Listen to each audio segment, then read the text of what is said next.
I don't know how Rogan, man, he's the one who coordinates every interview. Yeah. Isn't that wild? I think it's actually kind of awesome. I think it's why he look, regardless of how anybody feels about him, he created almost the entire genre as it is currently, right? Like the format is obviously inspired by him and all that stuff. How can you not at least laud that? What makes him? Okay, let's just say that he created the genre, so he has some greatness somewhere. Yeah. What makes it great? You know what? I'm not as caught up these days. I used to listen all the time. So I listen to a ton of them. Yeah, for me now, it's like I'll occasionally jump in if it's a guest I'm really interested in. But I also don't get to listen to too many shows anymore. I feel like here's literally shows I get to listen to, mine all the time, obviously, because I'm cutting through it. And then anytime I meet a new show like yours, I'm like, all right, I'm going to go listen to a couple episodes around it. And then I'm like, okay, I've heard, but in my head, I just hear people talking all the time now that I'm like, I almost don't listen to music with words in it anymore. You know what I mean? Yeah. But no, I think what he did is he came into this place that, I think about what podcasts were before he made it really popular. It was radio. Yeah, and it was like the whole vibe was different. And then he did this thing where, like, I think he very genuinely, again, I'm sure before the money was rolling in, it was obviously super genuine, where he was just like, I want to learn about some stuff. He was curious as hell. Yeah, and I think that curiosity is kept today. I find it's. What do you think it is? Like, because this isn't about me, this is about you, Mark Borison. Thanks for coming on today, man. Oh, you're welcome. Yeah, I was like, are we diving right into this? Yeah, we're diving in. Let's go, baby. So and I think that even if Rogan the person isn't somebody's cup of tea, there are 4 or 5 things that I look at that I think makes him brilliant at what he does. Yeah, and the guy. He's smart, man. Right. And he has a vocabulary that's huge, too. Yeah. Like, there's a lot of people, if you don't listen to him, you're not going to give him credit for all these things. Sure. Great memory, great vocabulary. He's curious as hell. Right. And he really is interested in learning. Yeah. Right? He's like, hey, tell me what you know. And it's very rare he gets into an argument with somebody. I think because he's always asking the question. I think that's what made him, again, it's what made him so popular early on is that, we were in a time where I think where there weren't enough interviewers that were asking questions. Think about how many shows that, like, from the pre-podcast boom. Larry King and Charlie Rose. Let's just take those two. Yeah. And by the way, great interviewers, too, though. Incredible. And in the same kind of regard, right? Where, like, and I think you were having these things where kind of like that late-night TV energy started getting really popular. So what's happening is you had hosts that talked over their guests often, right? And I think for so many of us, we were really more interested to be like, A, what do these people actually have to say? And B, I think also what Rogan and then so many other podcasters have now done is they've taken this and made it a more personable approach, right? Where you get an opportunity to really get behind the scenes, as it were, or, behind the thoughts of whoever they're talking to. A long-form conversation. Yeah. Which isn't happening. What are they calling it? Whether it is, what do they call the media now? What are we calling all the traditional medias and all that? Yeah, I don't even know anymore, right? I guess it's just media, right? I guess so, man. And I think what happens There's is... too many words. I'm getting on my soapbox already. And I think what happens is, so many people come in here and they're like, hey, what do you got? I'm like, guys, we're not cutting this out. Yeah. Like, I just want to have real, honest conversation about somebody, learn about them, what's happening, have some fun, have it be entertaining, and me walk away like, I learned some stuff, and that was fun. Yeah. I want this to be more fun than me turning on the next episode of, like, ABC's thing. Right. The next episode of whatever's on Netflix. Exactly. That's what I want. It's like, take us through the funness.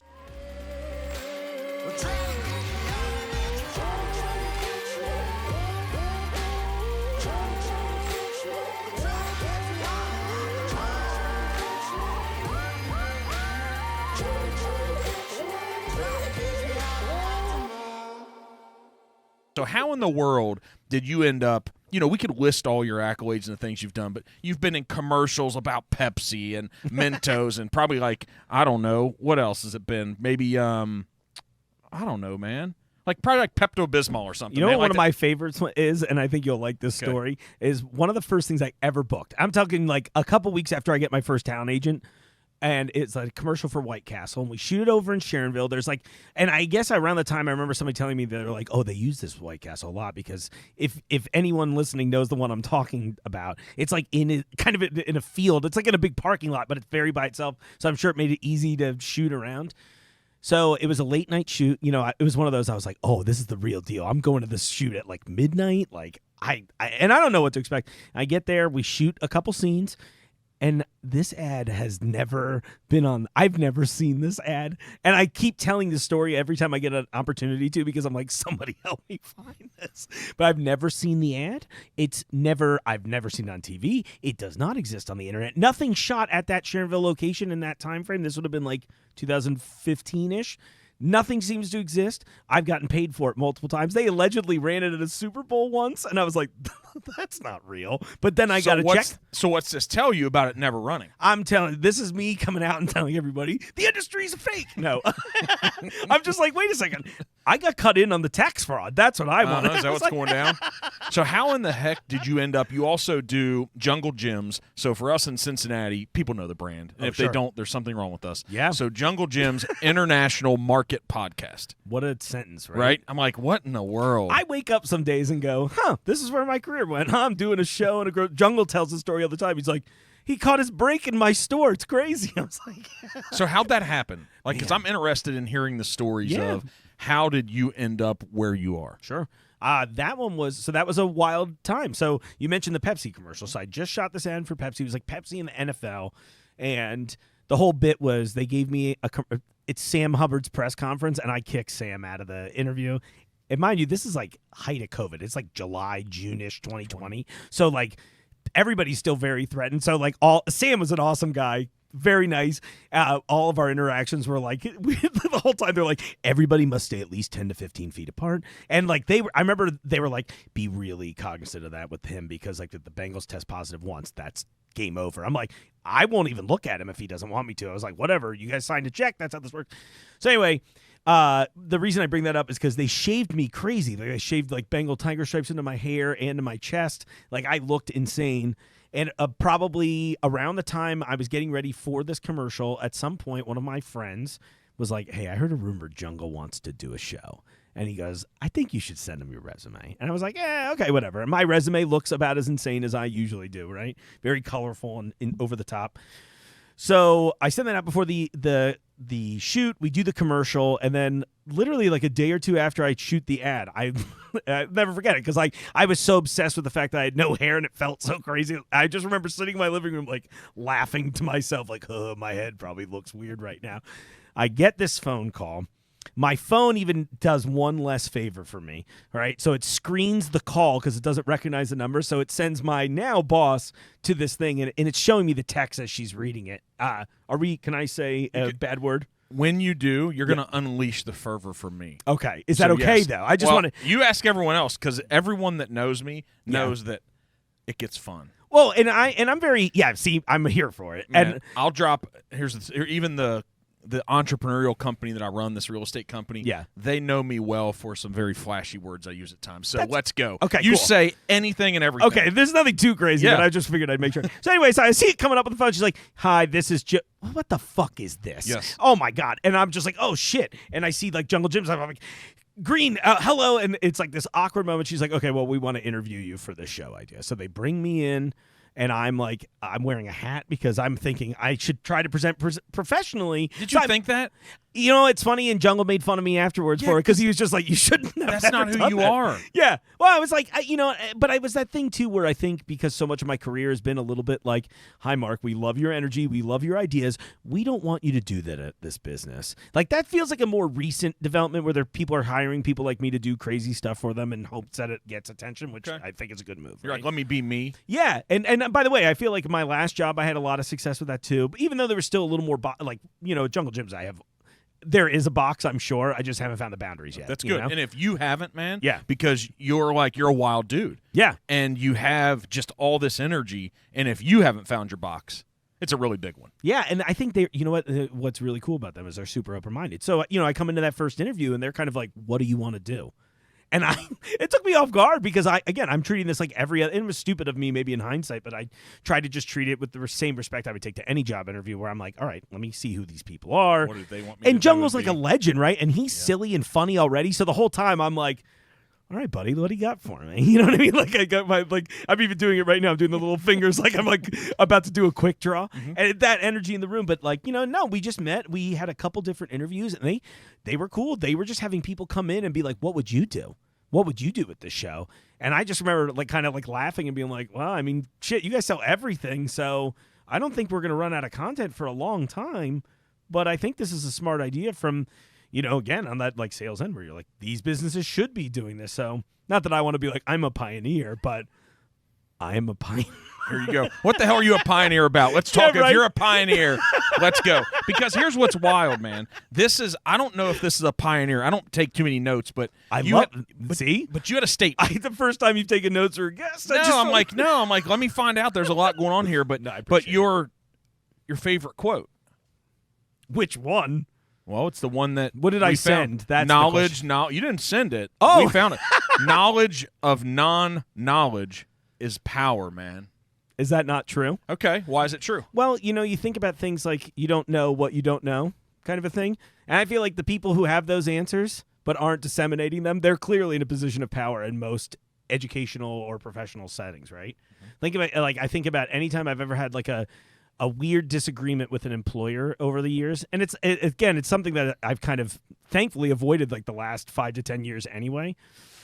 But that thing where they'll demand something of you but have never communicated that this thing even exists. So I always joked, I'm like, yeah, people who know that, they're in the know. But it's a quote from a movie about these two idiot guys that go work the Canadian pipeline. And it's just hilarious that's where I took this from. What movie is it from? It's called FUBAR. There's 2 of them. Oh, thank you so much. This is a great day already. I'm very excited to bring these movies up. It's these 2 dudes, Terry and the Diener. They somehow, with like all the Canadian comedy that blew up so popular with like Letterkenny and that stuff, which I think is fine, and Trailer Park Boys, who I think they now mess with, these guys never got their due, but it's like a little rock and roll, but it's shot like a documentary. So the first one feels like you're really just watching 2 insane people. The second one has a bit of a budget, but he drops that quote in the movie, and I remember being like, this is oddly profound for... Give me the setting on how you're watching the movie. What couch? What happened to be in your mouth? Right? Let's be honest. Yeah, see, no paper. I'm a glass guy. Okay. So it's like I like to keep it a little classy. Couch. This is when I lived at what I affectionately referred to as the Park Hills estate right down the road from the studio here. I had a nice little, it looked like, I called it my khaki pants couch because it kind of like had the same fabric and vibe. And yeah, late at night, me and my buddy Mike Lopez were hanging out. Shout out to the Duke. We're hanging out one night, and it just pops up on Showtime. And it's just, I guess it was the second one. It was like FUBAR, Balls to the Wall. And we watch it for like 20 minutes. We're like, this is the most insane documentary ever. And then at some point it breaks. We're like, oh, no, it's like an actual movie just shot that way. But, yeah. So off to a good start. Right, yeah, right. Here we go, right? So I think when you're sitting down and talking to Jim, Jungle Jim. Yeah. We call him Jungle, if you can believe that. That's what you call him. So his tight people call him Jungle. Yeah, I mean, I think, and they kind of refer to him as such in the store too. They're like, "Oh yeah, Jungle's here." Is he like that? He's like, "Oh."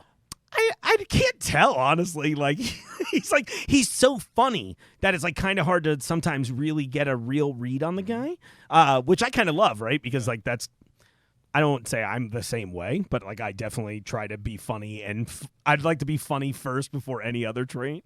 But yeah, he seems to love it. I think the people like it because it kind of that's a weird. I don't have anyone else in my life in a professional setting that goes by a nickname. Jungle. Yeah, there's no like, oh yeah, dude, we got to go talk to Rhino. You know what I mean? Like, Rhino's probably listening. He is. I'm a huge American Gladiators fan. So, so did you walk out of that interview? Did you know you had it? That's a great question. I think I don't know if it's too telling, but I felt like I read the room pretty well. I felt confident. I wouldn't say 100% yes, but I would say that I was like, I think I might have a new job soon. The second interview, I was 100% in. That was the time where I was just like, okay. That was when he pretty much proposed. He's like, what if you had your own studio here? And I'm like, oh, wait a second. We're not just doing this up in the creative office upstairs. You're going to, and you're putting it in the entrance. Then I was like, this guy's crazy. And I got to match that craziness. So I felt confident by the second one, but the first one, I remember feeling like, 90%. I'm like, oh, that's mine. But then I was like, oh, well, it depends on who else goes in for this. Because at the time, I'm thinking like, sometime after I put in the application, I remember seeing someone else, like a radio DJ or somebody I like knew that I was like, oh, they're ahead of me in my career. I was like, uh-oh. Well, if they show up, I probably don't have this. But at the same time, I was like, I don't know. I felt pretty good in the room. Isn't that funny? Did you learn to think that way from all the acting gigs that you've gone out for auditions on? I'd say that probably didn't help. Right. But you know what I think it really was, as silly as this might sound, is that I think being here and being like a weird creative in Cincinnati, especially in like the early 2000s when we weren't doing big, weird creative things, it was hard because a lot of people were like, oh, you want to do that and you want to still be able to afford to live here, Mark? Good luck. And so I kind of just did that thing where I took a lot of jobs I didn't love, but they either provided me some sort of freedom, never financial compensation the way I needed, but like at least some sort of freedom of time, whatever, that allowed me instead to expend all my actual energy on, like, you know, early on it was writing music and like I was like, how do we tour? How do we do this? Then it was like, you know, performance art, all that kind of stuff that I got into. And yeah, it's funny that you mentioned it. The acting gigs, on a weird way, kind of broke that of me. Okay. Because I feel like in the acting thing, I don't know if a lot of actors really seem to know this, and maybe it's because I never thought this was going to be part of my career lane. I was just like, oh, I'm good at presenting things publicly. I kind of just thought I'd be a voiceover guy, right? But I think that, how should I say this? I think they get caught up in, like, what's the opposite of specifics, I guess, in broad strokes, right? Where, like, I think there's a lot of this, and I see this in a lot of creative spaces where people are like, if you get this, I can't have this same thing. And what I realized with acting is that a lot of times people just have like a really specific visual image in their head, right? Like they might be like, all right, lumberjack. And if I just say lumberjack to you, you pictured somebody already, right? And I bet that we have some similarities, right? You're like, I see a beard, I see flannel shirt, axes in hand, right? Yep. And then if I come in and do it, they're like, maybe he's a little short. And like, I can't take it personally. But I never really felt like there was, I mean, again, I'm weeks into having an agency and I'm like landing a White Castle ad and I was like, oh, that's crazy.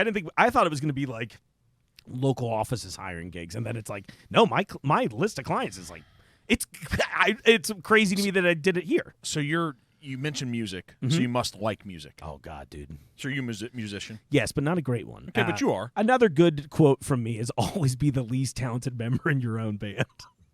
That's good. That's surround yourself with people smarter than yourself. For sure. Same type of thing, right? Yeah, build a team, baby. Yeah, 100%. Yeah. So I think the fascinating thing is you know how when you hear a new version of a song and it's like, wow, I never thought that someone could do it better. Oh, yeah. So who had the confidence and the gall to think like, I'm going to redo this iconic song and I'm going to make it sound better? That's a great, that's kind of hilarious to think about. Right? And that's almost, unfortunately, maybe, I did community theater when I was coming out of high school. Oh, cool. Did a little bit. Tri-County Players, that was the thing. And you start out, like, you don't have any words. Right. Right. You're just standing there and you're supposed to be a statue and look good. Right. Well, when you're 17, 18, and 19, for the most part, like, you look probably the best you're ever going to look in your life. I mean, it's just, come on. Right. It's just easier. You don't have to work out. You just show up. Yeah. You don't have bald spots back here yet. Most people don't. I'm lying to myself every morning. I'm like, no, today is the best. Today's Mark. the day. Yeah. Yeah. Keep lying. If that's what's getting you here, great job. Right. Jim hired you. Must have been your best day, Mark. Yeah, good work, baby. All uphill for me. Yeah, right. Jesus. But I wonder if that person had to be really confident to believe, like, my version's going to be better. Yeah. I guess you have to be a true creative, to have the confidence to go out and do it your way, to catch someone's eye. Yeah. Man, that's who gets the freaking job. That's true. That's who gets the part. I don't think, if nobody shows up and does it, I guess it's the perfect lumberjack. Right. But, man, it's that person that shows up that's like, I didn't think of it that way. Yeah. This is really good. Yeah. And maybe that's an argument of just go be who you are. I don't know. Is that the best version? And honestly, when I was like working up what we were going to talk about and things I wanted to prepare to think about, I feel like the be who you are thing is so important. And I don't want to be like, oh, I didn't hear that enough. Because let's talk about why. Why is it? But the thing, you know why? Because I think the previous generation was a little scared, right? Like, and I don't mean anything negative by this, like, because my parents were pretty supportive of like all my creative stuff, but they were also the type of people who were like, get a real job, and not that was a bad thing of advice, right? It taught me a lot about myself. Like, I mean, I had some bad jobs along the way, but it afforded me the opportunity to hone my craft and do all these things because that was important to me. But I think so much of it does come from like a level of fear, right? I would say with my loved ones, I'm sure they were like, Mark, we just want you to be like successful and not like a leech effectively, and not in a mean way, but again, like don't struggle. Right, exactly. So I know it was always born out of like the positive thing where it was like, hey, this is why we're saying, I get that you want to go be in TV shows and you know what I mean, Mark, but maybe also learn something that's useful, right? And then what's funny is I spent my whole career just making that kind of content. Why do those that even care about us, why do they think they're the ones to give us the advice? Oh, that's a great question. You know why? Because over the years, society has enforced a really weirdly rigid policy of having people like that's a whole like, well, family's always what matters, and I'm kind of like, not always. Like maybe family sometimes puts a magnifying glass on what is not good about people. Like I think blanket statements are the dangerous thing more than anything else. And so when I think about that, it's like I think there's obviously a form of authority, right? Parent to child. So there's a little bit of that in there. Okay for a while. It gets us to a certain point. Right. And then after that, it's kind of like, hey, I say this now because my dad was it's very funny. He and I have very similar temperament, personality, thought process. He's very creative, but he came up in a world where they for sure were not going to let him be funny and weird the way he needed to be.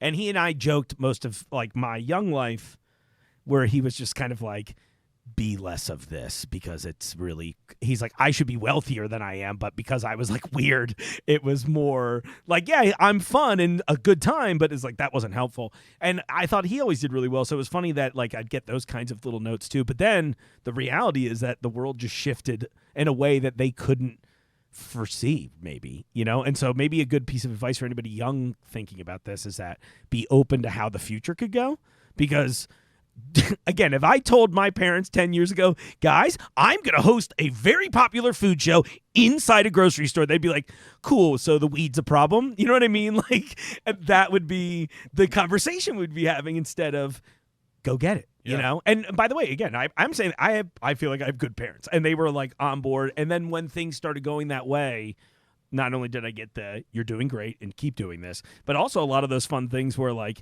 it means a lot when you have like a strain, not even a strain, that says too much, but like a tough relationship with a parent who didn't understand what you were doing, to now me and my dad talk all the time. We're like, it'd be a good idea. You should have the customers do this game with you. And it's great. Whereas like, again, 10 years ago when I was doing similar things, he's kind of like, yeah, okay, maybe you should do a different job or go do this. And I'm like, now he's like, okay, I get it. You did it, kid. So that's been kind of fun. You know what? This is easy. So I don't have kids. So this is easy. I get to speak about being a parent because I had parents. Yeah. See, they try telling the ones that don't have kids, like, you can't say bullshit. Yeah. I had a parent, though. I was a kid. Right. So here's what parents have screwed up with. Okay. This is it. This is my critique from a high level, and it comes from a great place. They're trying to remove the struggle. And they just want our lives to be easier and better than theirs. Yeah. But the problem with that is that the reason why they have developed as good of a life as they have, and they're good parents to us, is because they went through the struggle. Right. Because they faced the adversity. Sure. Because now they can look back and they know the advice to give us. So it comes from a good place, but it's like, hey, guys, like, losing helps. It matters. It matters so much, and knowing that I took the L.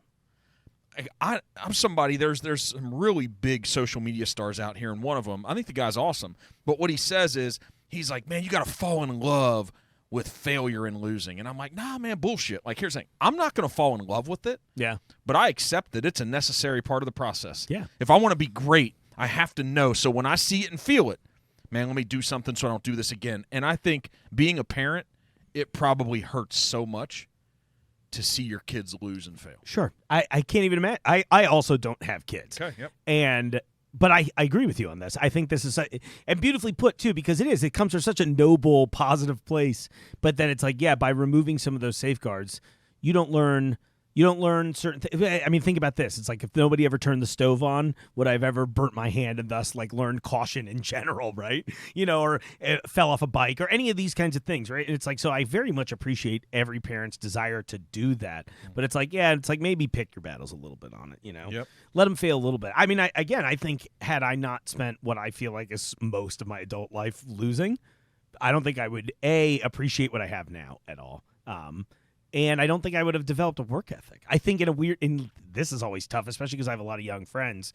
And I'm like, unpopular opinion, guys, but being broke and having bad jobs is why I have a cool one now, kind of a thing. And look, maybe that doesn't work for everybody, but I know I responded really well to it, where it was like, it created the passion in me. And it made me go, I hate this current thing I'm experiencing so much.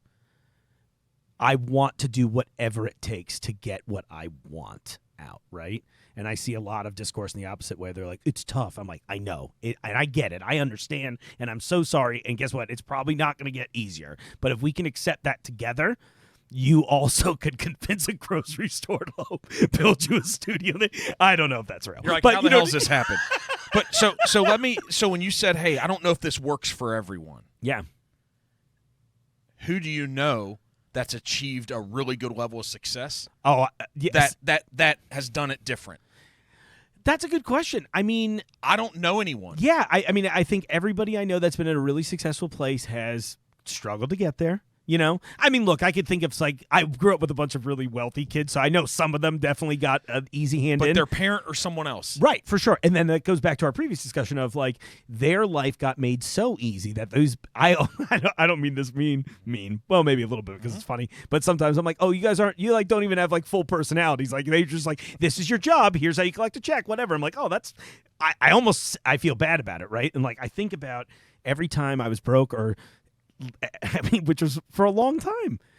But it taught me a lot of cool things, like how to navigate and be adaptable when you don't have money, which is huge in society now, right? It's like all these little tools that I don't think I would have picked up if it weren't for the fact that I had a bad run for a while. You had to figure it the F out, man. For sure, dude. And I'm still figuring that out. I'm like, but what's next week's show? Oh, my God. Yeah, you know what I mean? What happens is you wired your brain, though, to figure things out. Right. I'm not saying we're great all the time. I'm not saying we're experts, but you just have there's a problem. Hey, let me work this thing. Right. Let me work the problem. Yeah, I'm at least going to take a swing at it. Like, I'll walk up to the plate every single time. Yeah. So what's that look like on a very slow. I'm a slow walker. Well, no, but I'm talking about like the podcast. What does taking a swing at it from a podcast on the Jungle Gyms podcast? What's taking a swing at it look like? Early on in the show, it was all things like, again, and they were free from the jump. What's been cool is that there's never been a no so far. There's been a why. That's if I ever get anything, it's always why. And then I'm just like, oh,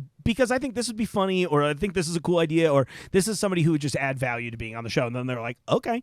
If it doesn't work, let us know. I'm like, oh, okay. I thought this was going to go totally differently, right? So wild swings for me, I mean, I would say things like making a joke about bathing in chili and then getting Gold Star Chili to bring me 25 gallons of chili on a random Saturday in January and doing a whole episode from it. I'd say that's a good example of a wild swing, you know? Done a couple dunk tanks, the Fiji water, that was a good one. Yep. Probably the best tasting thing I've been bathed in. There's a lot of bathing that happens. I don't know if that's a me problem. What's going on here?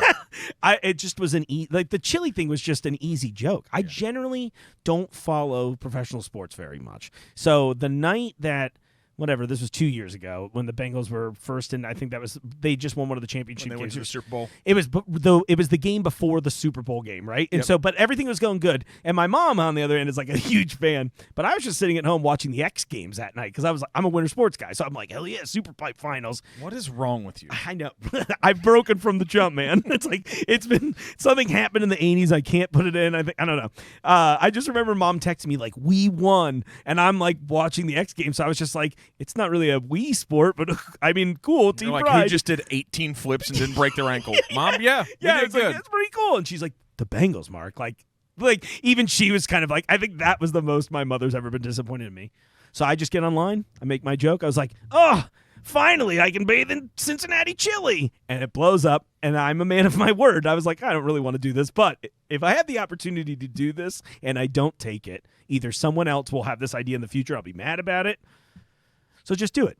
So maybe how long did you smell like chili? Do you want to be disappointed in the? Do you want me to lie, or do you want to be No, disappointed be with the truth? Be disappoint us. Like minutes. Like seriously. So getting out of it, my whole thing. I should shout out Jolly Plumbing for this because they were my tub sponsor. Okay. So when they leading up to this, they're like, "What do you want from us?" I was like, "A tub I can comfortably sit and do a podcast in for like an hour, and I don't want to clean it up." And they were like, "Great, that's easy enough."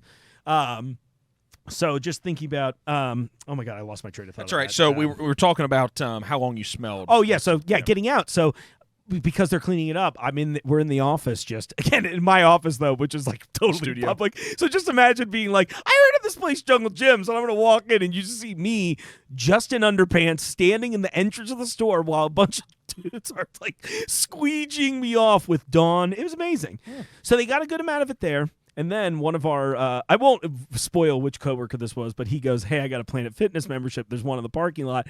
Let's go use the free shower."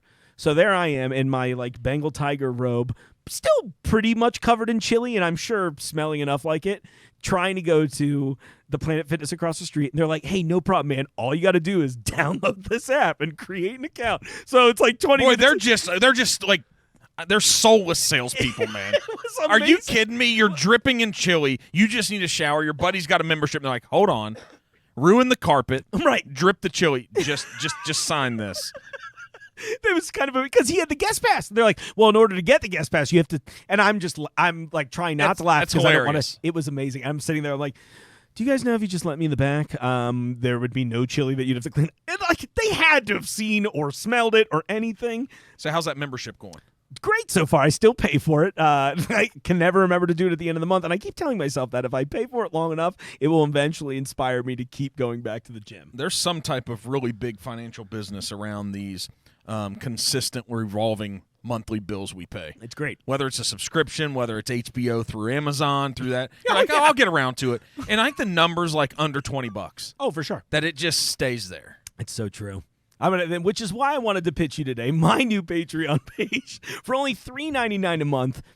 That's it. It's awesome. So he's looking for the third subscriber, you all. Yeah, exactly. Right? He's trying to go from $8 to $12. Here we go. Right? You're trying to buy him. Gold Star stopped sponsoring him. Right. So he needs to be able to buy a three-way when he goes in. They're like, "Well, we're not longer the official chili of the Bengals now, so we kind of have to terminate this." I'm like, "Okay." So what, how do you, on the podcast, what do the metrics look like for Jim and for you, for Jungle, around, hey, let's make this successful? They were, honestly, they were really, really, really open-minded about that even. And so when we started looking at shows, we're like, okay, what are actual download numbers look like, right? So we started just sort of tracking that. And Jungle was pretty much like, let's do this. Let's just watch the numbers over the next year or two. I mean, we're at a point now where we're like, okay, now what do we want to pivot to and do? Yes. And so, I mean, and real quick, the job changed from just doing because at first it was just audio, then we added video in. Because from the jump, I was like, we really should do video. And that was like the only time in the whole process where at first they were like, we don't know about this. And I'm like, I promise, this is the future. Also, I mean, you've seen you've seen what my studio looks like too. It's like all these insane colors. I was like, guys, come on, like this room looks too cool. What are we doing this if we're not doing video? What the heck's all this visual for? Exactly, right. And I was like, it looks cool, and yeah, and I think they really liked that you could do an in-store show. But then, real quick, especially because like when I got in there, it was like 2021, so people were still real weird about the COVID thing. So you couldn't get, it wasn't like I could guarantee like every Friday I'm going to have somebody sit in here for an hour. Because some guests just couldn't do that, right? Like, and so real quick, we're like, all right, well, we're just pre-taping everything anyway. We're just going to edit and it'll be fine. So they were tracking things like that. I mean, we very loosely, for me at least, a privileged way, where we loosely track like product sales. So if there's certain things I'm talking about, I'll be honest, I think I jump in more on that than anyone else because I'm just very interested to know how dangerous I am, right? Mm-hmm. And that's good for me in case they ever decide they don't want me there. Yeah, anymore. Right. It's like, I can take this somewhere else. Hey, guys, look at my numbers. Yeah. Look what I can reach for a brand. You want to do a podcast? Yeah. And here's what I'm worth. Exactly. And I don't think that's a thing. They've been really great to Leverage me. is a good thing, man. For sure. I always look, I'm over-prepared in every aspect of my life. You'd be crazy to think that I'm not doing it here too, yes. right? But they've been cool about that. And like what's been fun is like even other little things where it's like, not that they weren't using social media, but they weren't like very, very active on it. So now I'm making all this content for social where it's like, I blew up a TikTok account. I've been in national ads I've gotten recognized a couple times in my career. In the last year I've been on TikTok, I'd say I get recognized almost daily. I was at a show in Michigan, and a lady stopped me, and it was not like a popular big show. It was just like a little club venue, and a lady stopped me and goes, "Are you the grocery store TikTok guy?" And I'm like, "What?" And she's like, "Yeah, how far are you from that place?" I'm like, 3.5 hours? Like, but it was weird. Like I know what you said. Yeah, You're exactly. Like, I was like, yes, "Oh, God." I am. Yeah, right. Yes, I am. This is my moment. It blew my mind. And it was kind of one of those things where I'm always joking at work. I was like, guys, the job's never over, right? I mean, hell, tonight, I literally left work. I'm like, I'm doing this other show because I want to meet your audience. You know what I mean? That's like, it, man. that's the hustle. This is the hustle. So I try to track things like that. I'm tracking views. And then really what they're just trying to do is kind of long-term trend and be like, are we growing? Are we losing? And I think because of the kind of that old school mentality and the fact that they've never really done a project like this, it gave me a lot of creative freedom. But a big one we check is I'm on Chartable all the time. And if you're a podcast person, you should be on Chartable too. You can get a ton of analytics off there. And a lot of times we just track where I am in the food charts. And we're pretty consistently a top 100 food show, which it blows my mind. Especially when I see who I'm next to. I'm like, oh, these are like real famous people. You're like, that's legit. Yeah, I'm like... And then you're like, oh. Like, okay. Oh, here's Shaq, here's Oprah, and there's little me. Damn, Eat a donut. look at You know what I that, mean? huh? It's like Yeah. that kind of thing. And that blows my mind. And it's cool, and it's like, again, it's just, I'm speechless a little bit because I'm very, very thankful for the support, obviously. And it's cool that I get to work for a company who's pretty much been like, Mark, we really don't care what this show is. Not in a bad way. We don't care what this is. We want a good show. So if you could just keep making a good show, please do that. Let us know if you need anything. Isn't that awesome, though? It's insane. It's almost like doesn't exist. Yeah, because you know what they're saying? They're saying, you know how to make a good show. Yeah. You have. Just keep doing it. Yeah. And you're like, well, this is what I know how to do, so I'll just keep doing it. Right. Right? Oh, yeah. And I'm like, and it's, again, it's like so long as the downloads don't start dipping. And then even then, I mean, look, I'm not that much of a fan of myself that I can't see when I'm doing something wrong. Yeah, so how do you, in the success you're having, Yeah. wherever you qualified as, you can qualify it as a really high-level success, limited, whatever that is, how do you continue making sure that you don't accept like a place of mediocrity, that you don't level off, that you don't plateau? You don't want to change something that's really working. Yeah. But how do you recognize in advance? Like, you don't want to be Kmart to a Walmart. Right. Exactly. That's a great question, too. I love these, by the way. I'm glad this is what the notes were all about. For me, I think this might just be a little bit on a me thing, right? But I think I have such a drive to make good. Look, I mean, when I was making short films, I'd make stuff all the time that never saw the light of day, just as like, I'm going to teach myself something or whatever. But also I can see when I make something that sucks. And I think that is, if I could recommend that to any creator, hate your work a little bit. You know, because I think you'll meet some people who are like, oh, you like what you create too much. And I think that's an easy way to get stuck in mediocrity. And, you know, we're in a place like Cincinnati that's not necessarily known for its entertainment output. We're getting there, but it's not like Atlanta, New York City, LA, one of those. So I think it's really easy for somebody to do something okay, and then it blows up too fast, and then we're kind of like, oh, this is it? And so for me, I was always really, I don't know. I look at everything I make and I'm like, would somebody say something shitty or snarky about this if I wasn't around? And I kind of keep that in the back of my head in just a way to be like, okay, does this suck? Is this relevant? You know, it's kind of why I keep young friends too, to be like, have I gotten too old for you yet? You know, or what's something cool that's going on now? I mean, again, I hate to say it, but like TikTok's been helpful for that. Mm-hmm. You know, it's like, hey, that's where all the young people are. You want to know what's trending? This is an easy way to stay on top of it. Yeah. So like, I think so much of it is just my own personal desire to never get old. You know what's wild though? What shows us what's possible? You know how you said, hey, you know, we're not really this huge mecca of entertainment. Cincinnati's not known that. And you're like, maybe we're getting there. But look at what Rogan's done to Austin for comedy. Yeah. Dude, and the mothership, as that's the name of the club that opened, it's right? like the place now. Right. And that happened. We just need somebody like, you know, I kind of thought about this with all the Taylor Swift stuff happening a couple weeks back, where I was like, we just need that level. Either somebody, so something I struggle with maybe on an emotional level here is I sometimes worry that Cincinnati is so afraid of going to that next step. I should mention maybe I haven't lived here my whole life, so I'm a transplant, but I've been here a long time. But I think sometimes we're afraid of taking that next step. And unfortunately, I do run into this pretty often, that there's a lot of people who are very much like, if you get successful, I can't. And I think that is like the most insane, stupid thought. And I think it torpedoes a lot of our like Dude, it's our a scarcity momentum. mindset, right?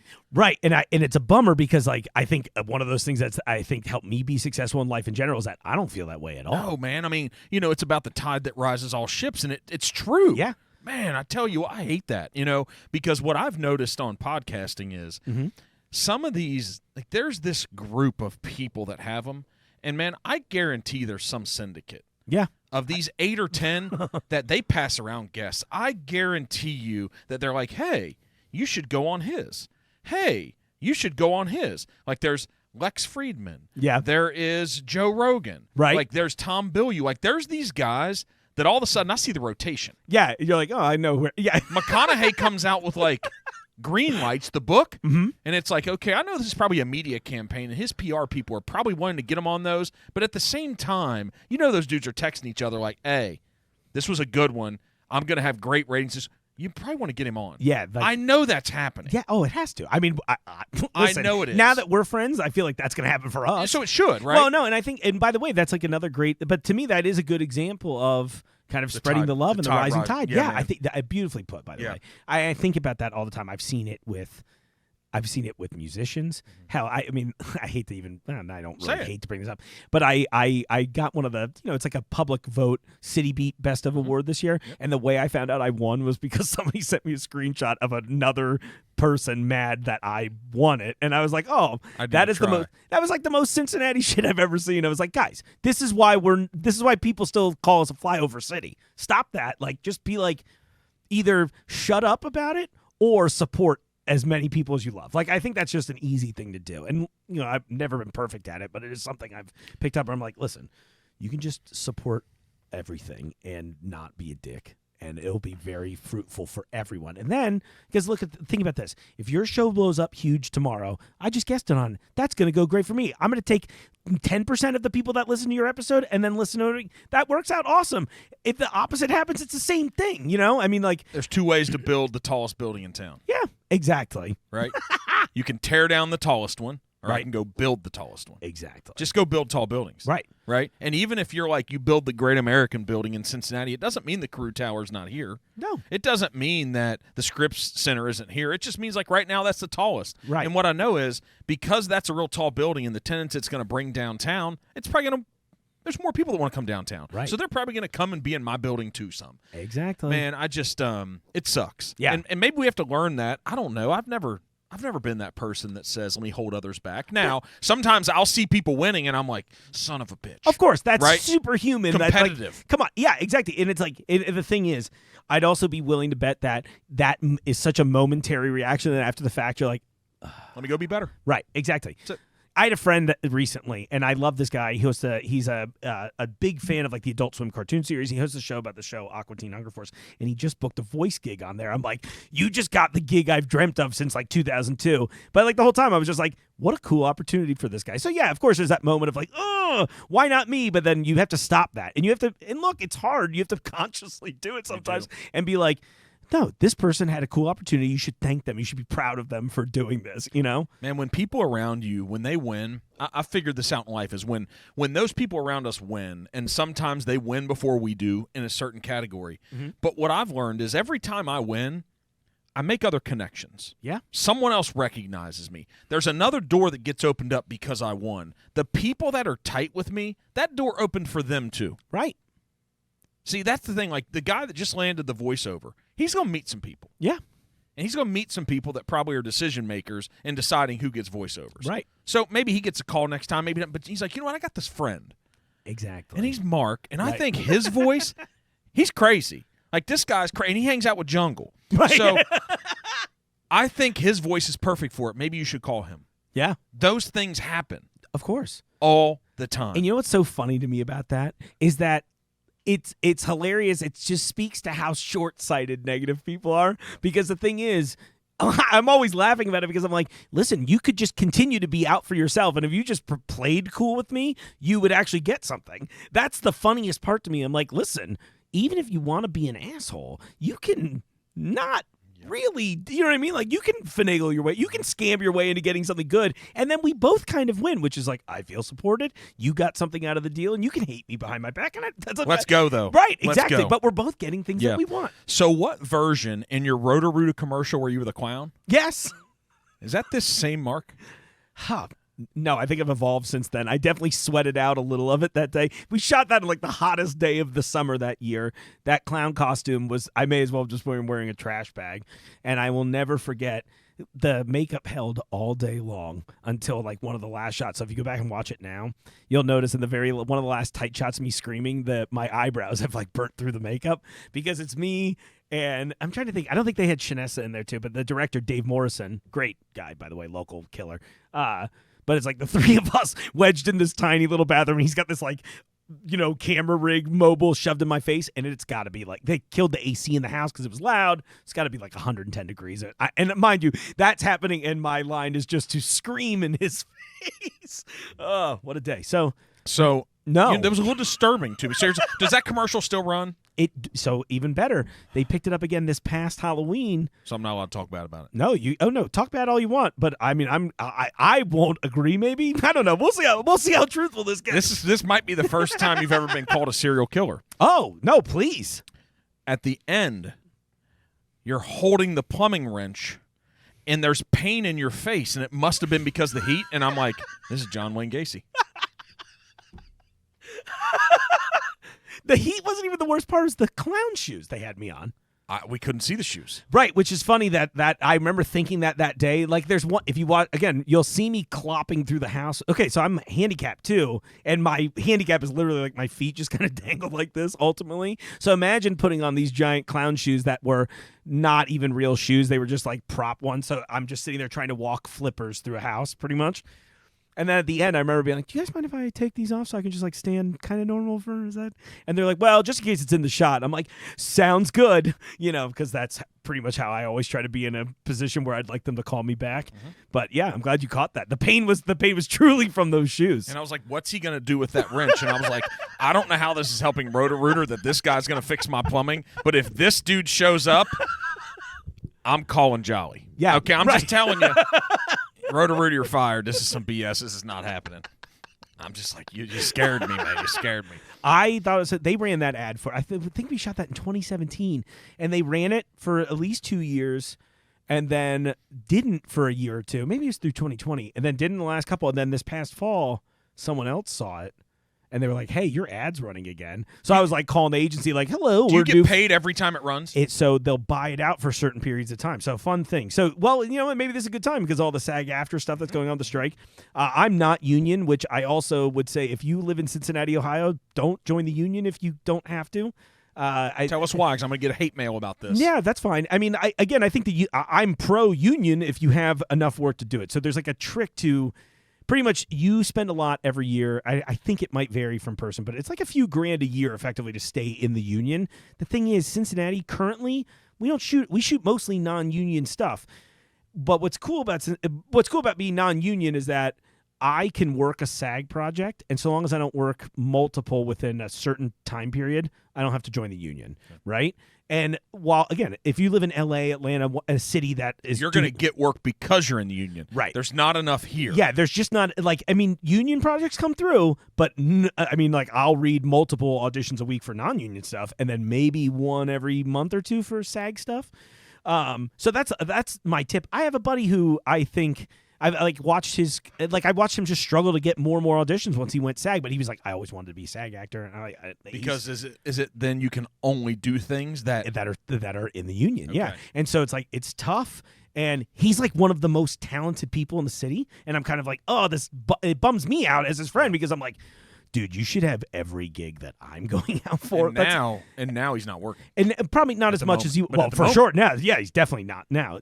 But so I see that happen, and I think it's kind of one of those things. It's like I see it in some of the independent film stuff too, where like everyone's like, we're trying to go to the top, so we have to do a SAG thing. I'm like, guys, like just learn as you go. Mm-hmm.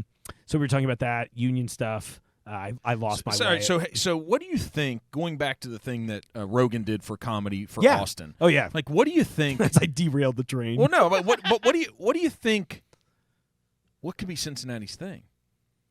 You know, I kind of think right now, and by the way, I think now is like the time to strike.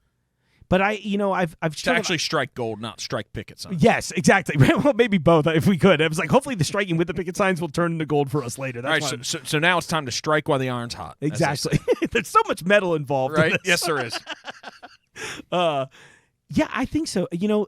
Seeing what's happened, I think the Bengals were a huge start to that whole thing, right? It kind of turned I hate to keep saying things like the emotional state of the city, but I don't know how to say it better than that. We're pumped up, man. Yeah, like people are happy again, right? Even if they're not happy, but at least they're like, our teams are winning, and then watching the Reds turn around, like, yep, that was so exciting. Even so if it's you're like not a soccer fan, what's happening with SC? FC, exactly. It's crazy. Yeah, and it's one of those things where I sometimes feel oddly left out because I'm just not interested in it. Mm-hmm. It's like I'll watch a game and I'm like, but that's where it ends. So it's like I feel like that's such a good lead-in for us, and I really feel like in a perfect world we'd have like an arts ambassador for a city. I would love to be this kind of a person, right? Because like I'd like to think I'm pretty open-minded. I am interested in a lot of different things, and I think in turn I could probably speak to support a lot of those things and be like, hey, here's something interesting you might like.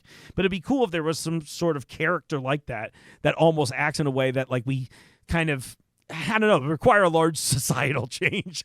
But to like have somebody that's kind of like, hey, listen, if you want to know what's kind of like going on in the city, we have these kinds of ambassador, these leader that are doing interesting things around town that could, like, I don't know, speak to music that's happening here or art exhibits or any of that kind of stuff. That's, because there is a lot of cool culture here. I think that's kind of why I got in on the food side, because we're known for chili, and I kind of wish that more people knew us for having just a great culinary scene here in general now, Because it really is strong, right? It's killer. Did that come from that chef Jean Robert? The French cuisine? I mean, and it was called the Maisonette. Like, yeah. that was the first like 5-star restaurant. And it was like and he trained all these people. Yeah, everyone. I mean, when I saw the photos from his funeral, I was just like, oh my gosh, you touched everyone's like life. Everyone that has become a chef and opened a restaurant since like the past 20, 25 years. Yeah, they were touched by that guy. It's true, right? Yeah, and it was interesting because he brought that kind of cool. Again, it was like international cuisine. It was a lot of things that, again, a town like Cincinnati at the time was not really known for. We were kind of stuck. You know what? We were kind of stuck in the rut that we talked about a little bit. We're like, listen, we got our chili. We got this. The sports teams do fine. Whatever. We'll deal with it. Doesn't every city have the thing that they know themselves for? Like, right. We think that we're special because of chili. Man, everybody outside of our city's like, what are you talking about?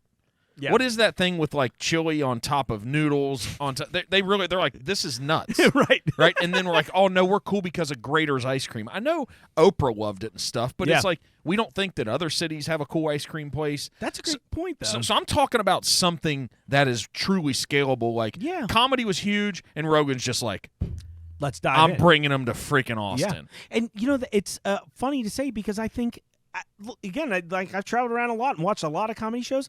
We have Go Bananas in Montgomery. There is still, to my taste at least, one of the best comedy clubs in the country. It's like the most like real comedy club. And when I think of some of the people who I've seen there who have since gone on, it's like that combination of like somebody that loves and is so passionate about this topic booking for that kind of thing. And those are the people that are taking the wild swings, right? Mm-hmm. And then you'll see, and then, it's like, but then we have the more corporate option, the Funny Bone, who also books a lot of a lot of great talent too.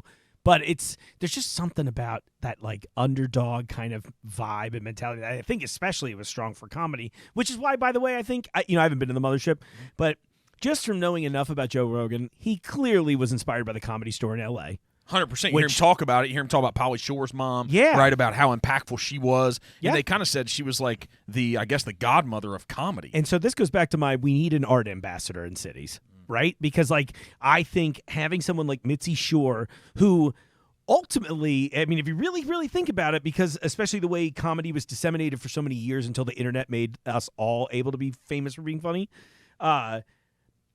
she was out there of, like, finding talent and then also going, like, this one's good, this one's bad. And I'm sure has made the career of so many people that have made the career of, you're just passing this down overall. So I'm willing to bet I'm not very well-versed in what the mothership looks like inside, but I bet it feels like the Comedy Store does. Probably with all the improvements, with all the hindsight that, like, let's make it perfect now. Right, exactly. Like, Because they could, right? Yeah. But it's more about the people that are coming through it. Sure. Because of his connection, and he championed it, right? Yeah. And so anybody that dude's connected with that's even relevant in comedy now is like, let me go there. Of course. And then because of that, I bet people now are going to Austin where used to we're like, hey, we're going to go out in the town and we're going to Go Bananas. We're going to see, that's our local comedy. We're going to go to Funny Bone. We're going to see it. I bet they're flying and traveling to Austin to see the top acts at that place. That's what I'm talking about. Yeah, so maybe, I think two things, right? So obviously it doesn't hurt that Joe Rogan has a huge audience. 100%. Right, so it's like you need somebody with whatever this is to back that a little bit. Mm-hmm. Or you need a crazy person with the budget to do it too, right? Well, go find the budget, man. Right, exactly. I'm working on it. You're wild and crazy enough to get the budget. Yeah, I was like, I feel like my boss is pretty crazy too. So occasionally, every time I have an idea, I'm like, what do you think about this one? And just see what he thinks. So basically, you're of all those guys that were Michelangelo and all the guys who were painters back in the previous centuries, what most people miss is they became known because somebody backed them. Right. There was a really wealthy person in their region in Italy or wherever that says, I'm going to back you and you're going to paint my paintings. Yeah. So Jungle's your dude, man. I can't thank him enough. I mean, well, come on. Yeah. What are y'all waiting Thanks, on? Jungle. I know, right? Jungle, if you're listening to this, please, let's build everything. No, it's so funny because, like, one of the things that's been fun there, too, is that, we have event spaces and stuff. So I've been really getting involved on some of that end. And I'm kind of hoping, in a weird way, look, this is how I claw my way to the top. I'm like, all right, well, why don't we try to get some of these big name comedians in here? Why don't we? Like, I'm working on this project with a couple touring bands where I'm like, do you guys want to play in the grocery store? I know it sounds crazy, and you'd be amazed how many people are like, no, I'm in. So there's like a couple things I'm kind of cooking up, and I'm hoping that if I can do enough stuff like this, so at least, because I think at this point, obviously, there's been a bunch of investment in me already, and I think it's gone well. So I think they're happy with it, but it's like, I also like to earn it a little bit. So I'm like, let's just keep trying something weird like this, and then who knows? Do you think that in business we map out, like, we have goals, we have yearly budgets, and we map out, and we're like, how are we going to achieve it? Yeah. And we'll teach classes and we'll train and we'll educate. And it's like, okay, we know if we do A, B, and C, D is definitely going to happen. Do you think that's possible in this space now of social media, of influencers, or is it we just got to get lucky? You got to hit that moment that you just don't know when it's going to happen. I think the answer is a combination of both, right? I would say that because I'm like a never say never, but I do think the game, you know what I mean? The game board's changed over time. So I think it's like being aware of that is helpful, right? So I think the trick is, look at low effort content on the internet. You can be like, okay, I get why this is popular. It's purely it's not about this person's personality. It's not about their boring, droning voice. It's clearly just whatever people want to watch. I saw a skinwalker in Utah and I want to tell you about it, or whatever the stupid thing is, right? So it's like a combination of things where, it's like you take a little of your interest, you take a little of your personality, and then you kind of just have to keep swinging all the time. And I think that's a big thing, right? I think you kind of touched on maybe the idea of, it's like, are you going to get lucky? And the thing is, everybody can get lucky.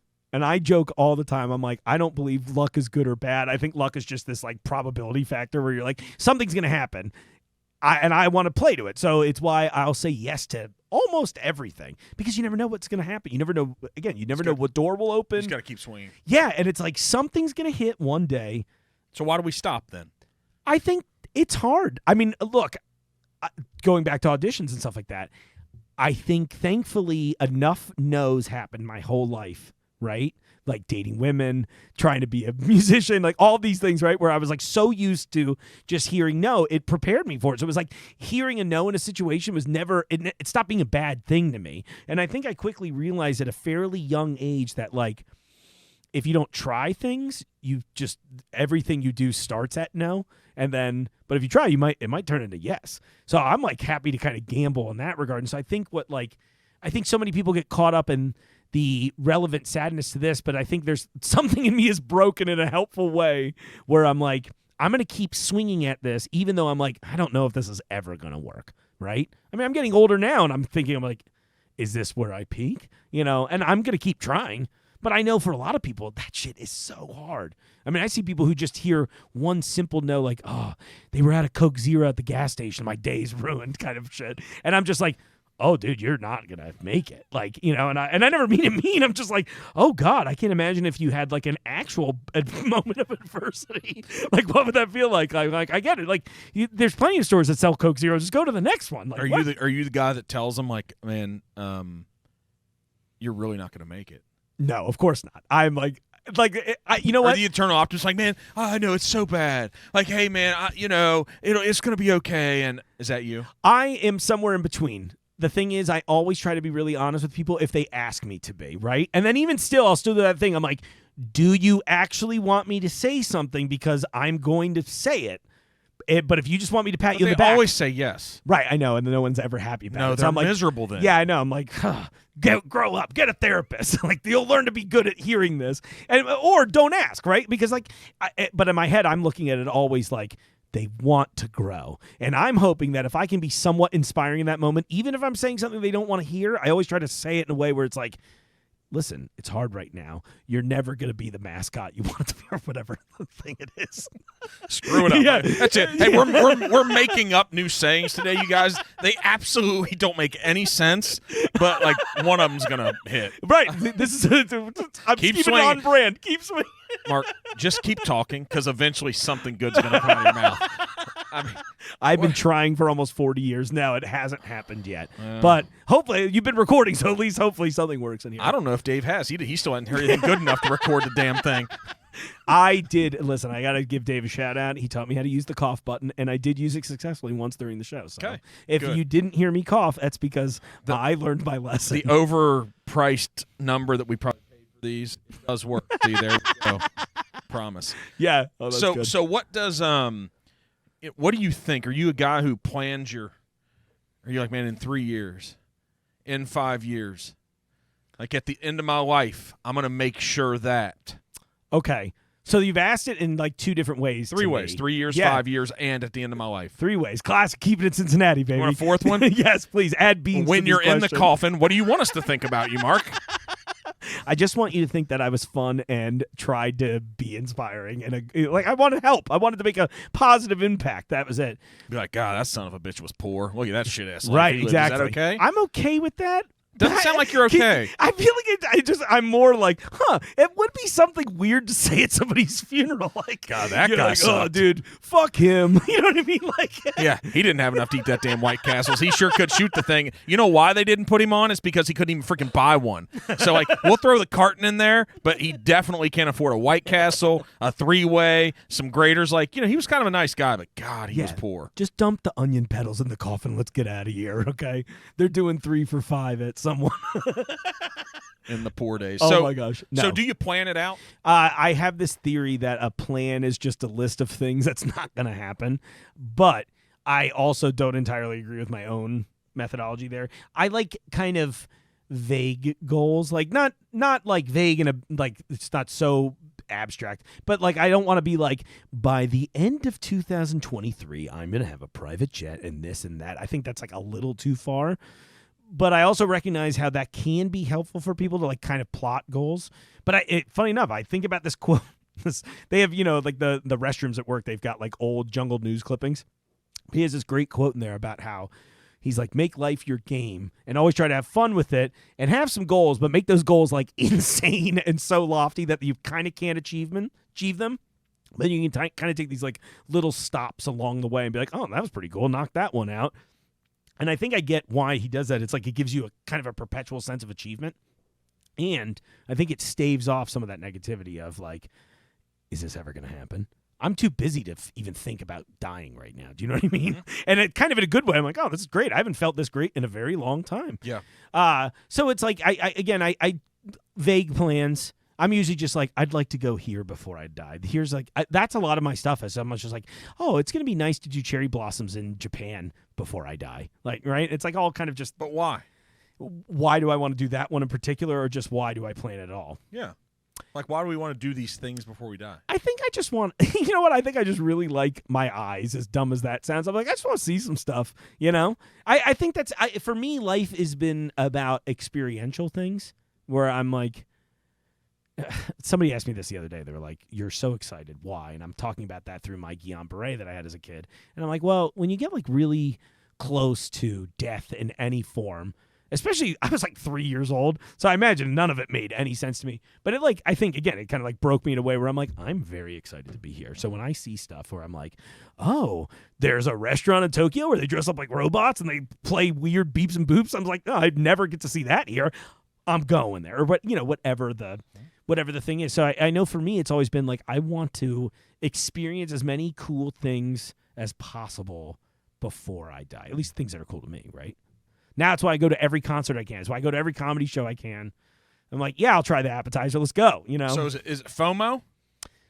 I don't even think I've worried about missing out because like I'm also equally content sometimes just sleeping it out on the couch, right? And be like, oh no, it's fine. I'll watch YouTube tonight. But at the same time, it's kind of my yes mentality where it's like doing shit is a really quick way to have opportunity, right? And if I show up, even if it's like silly stuff, it's like, oh, there's like a production meetup tonight. 3 people might go, but I might meet somebody that I'm going to make my next short film with, right? Or it's someone that might want to cast me in something, or who knows what it is, whatever it is that pertains to you. So I'm always like, you know what? If I have the energy and the time, I'll try everything twice. The first time for speed, the second time for measure, I guess, and then the third time is usually just like, oh, I guess I do like this thing, right? Who's the ultimate guest on the podcast for yours? Like a dream guest? Like dream. Like once you get them, you can just stop. Man, that's so hard. Because it's like personal answer. Oh, that's personal. My personal answer, you know who I'd really like to do the show with, and he was like a huge inspiration to me? David Letterman. And he's still like pretty active and doing comedy stuff too, so I'm like, I'm into that. Like he, to me, is like, I think, the insanity that is our store would very much appeal to him. I know this is like maybe a weird swing for me, but like, I think we'd have an interesting blend of snarky, sarcastic comedy things to do with each other. I bet there would be a little bit of like, you'd have a few of those moments where you're like, oh, that's an interesting take on this, and you have that kind of like slightly educational, maybe lightly philosophical moment. But then I also think, I can't think of like another person I'd like to do pranks on customers with than David Letterman. I'm like, yeah, dude, we're working the drive. What would be the topic of the top 10 list you would give to him? Top 10 countries that like aren't, top 10 states that think they're countries that we don't sell products from in Jungle Gyms or something. You'd be like, there's not 10. Alabama. Yeah, right. What are you talking about? Right? The middle of the whatever ocean, right? That. Yeah. Like from the coral and the seaweed down below. And I'd have him use his celebrity poll to be like, hey, can you get like 10 cool people to actually read the 10 numbers? They'd be like, why am I in a grocery store? That would be half of the answers. What matters to Mark in life? I think having a good time is the answer to that question. Like you squinted a little bit. Yeah, I stupidly stared directly into the light at first. So I was like, oh, that's it. But also, I did have to think about it a little bit because I don't know if this is just a me thing, but I don't think it is. But sometimes that's a hard question to answer, right? Like, truly, what do you want out of life? And I think for me, I think I just kind of wanted to like laugh with people. It sounds so corny and trite as soon as it comes out of my mouth. I'm like, ugh. But really, like, I just kind of wanted to be that person where you're like, hey, if we do something together, we'll probably have a good time. I kind of just, that's truly it. Money and notoriety and all that stuff kind of gets in the way of it. And I think that's mostly because I still have to pay rent and, you know what I mean? Like living costs money. Because otherwise I think I'd just be like, listen, guys, I got a line on these fancy grapes. We're going to go hang out in this field. And someone probably has a guitar. I'm like not even a hippie like that, but I'm just like, listen, if they're good enough, I know a good guitar player. I promise it won't be Wonderwall for the next 3 hours. And he won't do that awkward stare into your eyes thing. But that's kind of it. It's just like, yeah, surround me with beautiful people, good food, and something we can laugh at. Maybe Bill Burr's there. How funny are his rants, man? Dude, Bill Burr is like, he is top tier. I love him so much. You asked me earlier, I was like, Shane Gillis on Bill Burr definitely leading Mount Rushmore these days for me. Oh my gosh. Have you seen him live recently? I haven't. Or at all? I think I haven't. He came to the Taft or something recently, I think. Did you go see him? So what's funny is I saw the same tour, but it was like before they announced the Taft show, I was like, I'm going. And he was in, it was like the April before in Columbus. It was one of the best shows I've ever seen. And again, I saw George Carlin when he was still killing it, right? Ooh. And I'm like sitting here going like, this Burr show was one of the best ever. Like, and he's just, effortless with the crowd, and he's clearly I like a comedian who's clearly intelligent, has like thought through their points, and Bill just seems like one of those guys. And yeah, he's and also I think anger is very funny at times. I mean, he's funny angry. Yeah, he is. Oh, you could just hear it already. And I'm like, I can tell inside, like, he gets really mad about shit. Oh, yeah.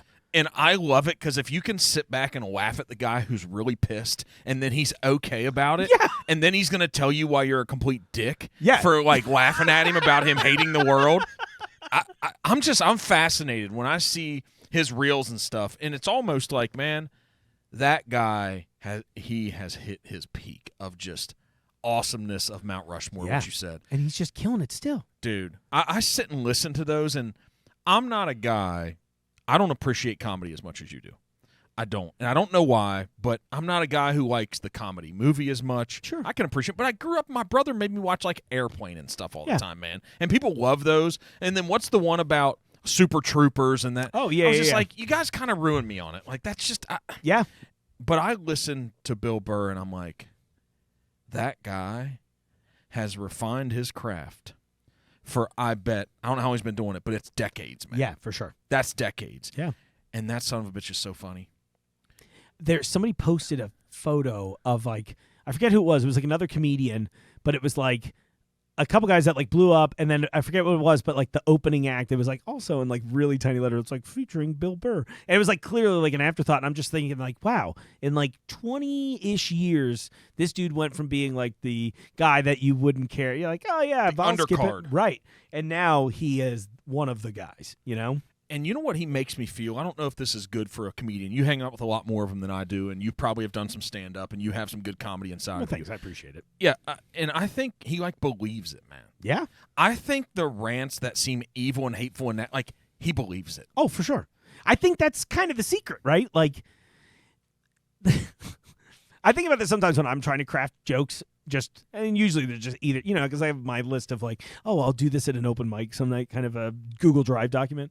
And I think about that sometimes. And I'm like, the best stuff, in my opinion, is when you are able to straddle the line between like, this is something I genuinely, passionately believe and feel in, and what's a crazy way to say it, Right. though, and just thinking about that kind of stuff. And I think Burr is like really, like you said, I mean, he knows now. And he's like, and I think because he's smart, he also knows his audience. Oh, he can antagonize the hell out of an entire audience. It's great.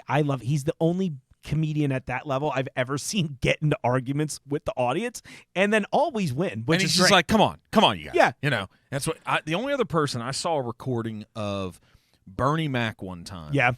He said something like the audience was like, oh, he went too far. And Burr's good at that. He's like, come on, guys, what are you talking about? Yeah. But he's like, he called the audience out. He was in Charlotte. He's like, come on, Charlotte, you know what the hell I'm talking about. And they're trying to boo him. He's like, no, you know what the hell that means. And he purposefully turned the entire audience on him for a purpose of the jokes. Yes, yeah, it's awesome. It was awesome. Yeah, you're like, that's a master. Yep. Somebody, and they, I think that's like a really, this is funny, because I feel like some comedians occasionally get really caught up with people who like, they call crowd work, right? And they're like, we don't respect this. Now, I don't think that's across the board, right? I think a lot of people also recognize that, like, that's a huge, that is a huge skill. You have to be good. I like a comedian that's like a nice mix. That's like, yeah, you've got obviously this prepared material, but I also like the idea that you're all not just funny because you sat there for 6 years writing things on a napkin. You're funny off the cuff, right? Which is huge, I think Burr mixes all that together. Yeah, I think that's why he's one of the greats. Truly, I mean, like, I think listen, I'm shocked he's not on more podcasts, but I think he's probably like, nah, I don't like those. He's like, fuck 'em. Yeah, exactly. Why do I want to go on there? Right. I don't need to. You guys Yeah. suck. I Yeah, don't want to exactly. come on He's there. like, yeah. You pay. I'm not coming for free. Right. Pay for the ticket, and you come see me. Bill Burr would be a dream guest, by Wouldn't the way. it be awesome? Yeah, because I think he'd be very upset with the layout of the store. He's like, it's a labyrinth. He'd trash everything. That would be great. He'd be like, you kind of suck. Like, Yeah. do you want me to come over there and ask the questions because you're just not good? And then in a dream world, I also invite Jungle to the interview, who I think would be a hilariously good sport about this too. This could be so fun. Jungle is like one of he's a great guest on the show because Is he? he's wild too. He's hilarious. Okay, so we need to get him on here. Yeah. But here's what I would say. Here's what's awesome is maybe we need to have like a top 8 or 10 podcasters in the city that when we sit and talk to someone, we have a different conversation. That would be hilarious. See, because if he comes here, Mhm. I'm going to get his business story out. Yeah. I'm going to talk about the passions that led him here. Yeah. Right? I'm not going to make him laugh as much, But I'm going to find out, like, man, tell us all the things that we don't know and we can't see that it took to get there, just to let everybody else. This shit didn't happen overnight, guys. No. This was some hard shit, and anybody who thinks anybody can do this shit, you're wrong. Right. You're wrong with this average approach, with mediocrity. And so even though I'm like, yeah, anybody can, but guess what? Most people won't. Right. And it's like, dude, tell us all the stuff we need to hear if we're even going to attempt to go down roads like this. Oh, for sure. You said something great there too, that a lot of people can, but most won't. Which again, I joked earlier. I'm like, be the least talented member in the band. I swear, I sometimes think that I only got where I am purely out of like drive and showing up, Dude, right? Because it'd be like that thing where you're like, oh, nobody came to this but me. Oh, well, now it's definitely my job, kind of a thing. You know what I mean? Do you know who?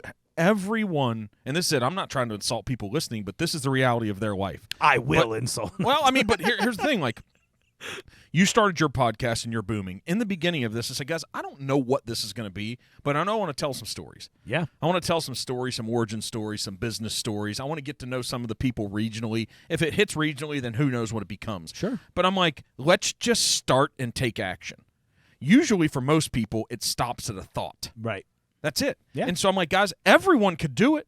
Come up with the idea. It doesn't have to be a badass studio. Yeah. It doesn't have to be all this big investment. Sure. Sit down, grab a couple mics, pin them to a table, invite somebody to sit down. I don't care. Put a package together and go visit a hotel room and do it there. Right. Just get started. Seriously. Everyone freaking can. Yeah. But so many won't. Yeah. The first step's the hardest step to take. But then once you take a step, have you ever walked before? Like I didn't for a little while, and then I remember how good it felt. You know what I mean? Like, but it's like a crazy thing. It's like just get the momentum going, and it's like that's almost impossible to stop. I think I wish people could hear that more frequently, right? Where it's like getting started might feel like impossible. What's impossible is stopping you once you actually get going. There's no stopping this. I know. I think it's great. I don't know what it's going to become, and I make this analogy like imagine when we were like 1.5 or 2. Mm-hmm. I was probably a late walker. Probably was. Yeah. It's like, that son of a bitch is never going to walk. Hit his head too many times. Right. Seems like he's really not going to put his alphabet together that well. He's got some issues here. See that foot dragging me? He's got some problems. Right. Sipping on the bottle. Yeah, again. it's not good. But I think, imagine the first time I tried to stand up and walk, mm-hmm. that my mom would run over and say, no. Stay sitting down. Don't try again. Right. Yeah. That's insanity. Yeah. That's insane. But so many people are like, that kind of hurt a little bit. I'm probably going to fall again. I just don't know how quick this is going to happen. Maybe I'll just stay here. Yeah. That sucks. And so I give you credit. Because it's like, man, you just made a decision. You go on an interview, and you're like, let's do this thing, and who knows what's going to happen. And I wish more people did know it. And I'm starting to see that's the origin of all these business stories. Yeah. Doesn't matter if it's a, buddy, I think you're friends with Josh who came in, Cincy shirts, that story. He's the best, truly. Just an awesome guy. Yeah, and I wouldn't be here if it weren't for him, so thanks, Josh. But just an awesome dude. But there's all these stories. It's like somebody just made a decision. You think it's any different if you sat down and talked to Jeff Ruby? You think it's any different, his story? No. At some point, he made a decision like, I'm just going to do this. Right. And then he did, and now he's Jeff Ruby. I mean, that's a thing.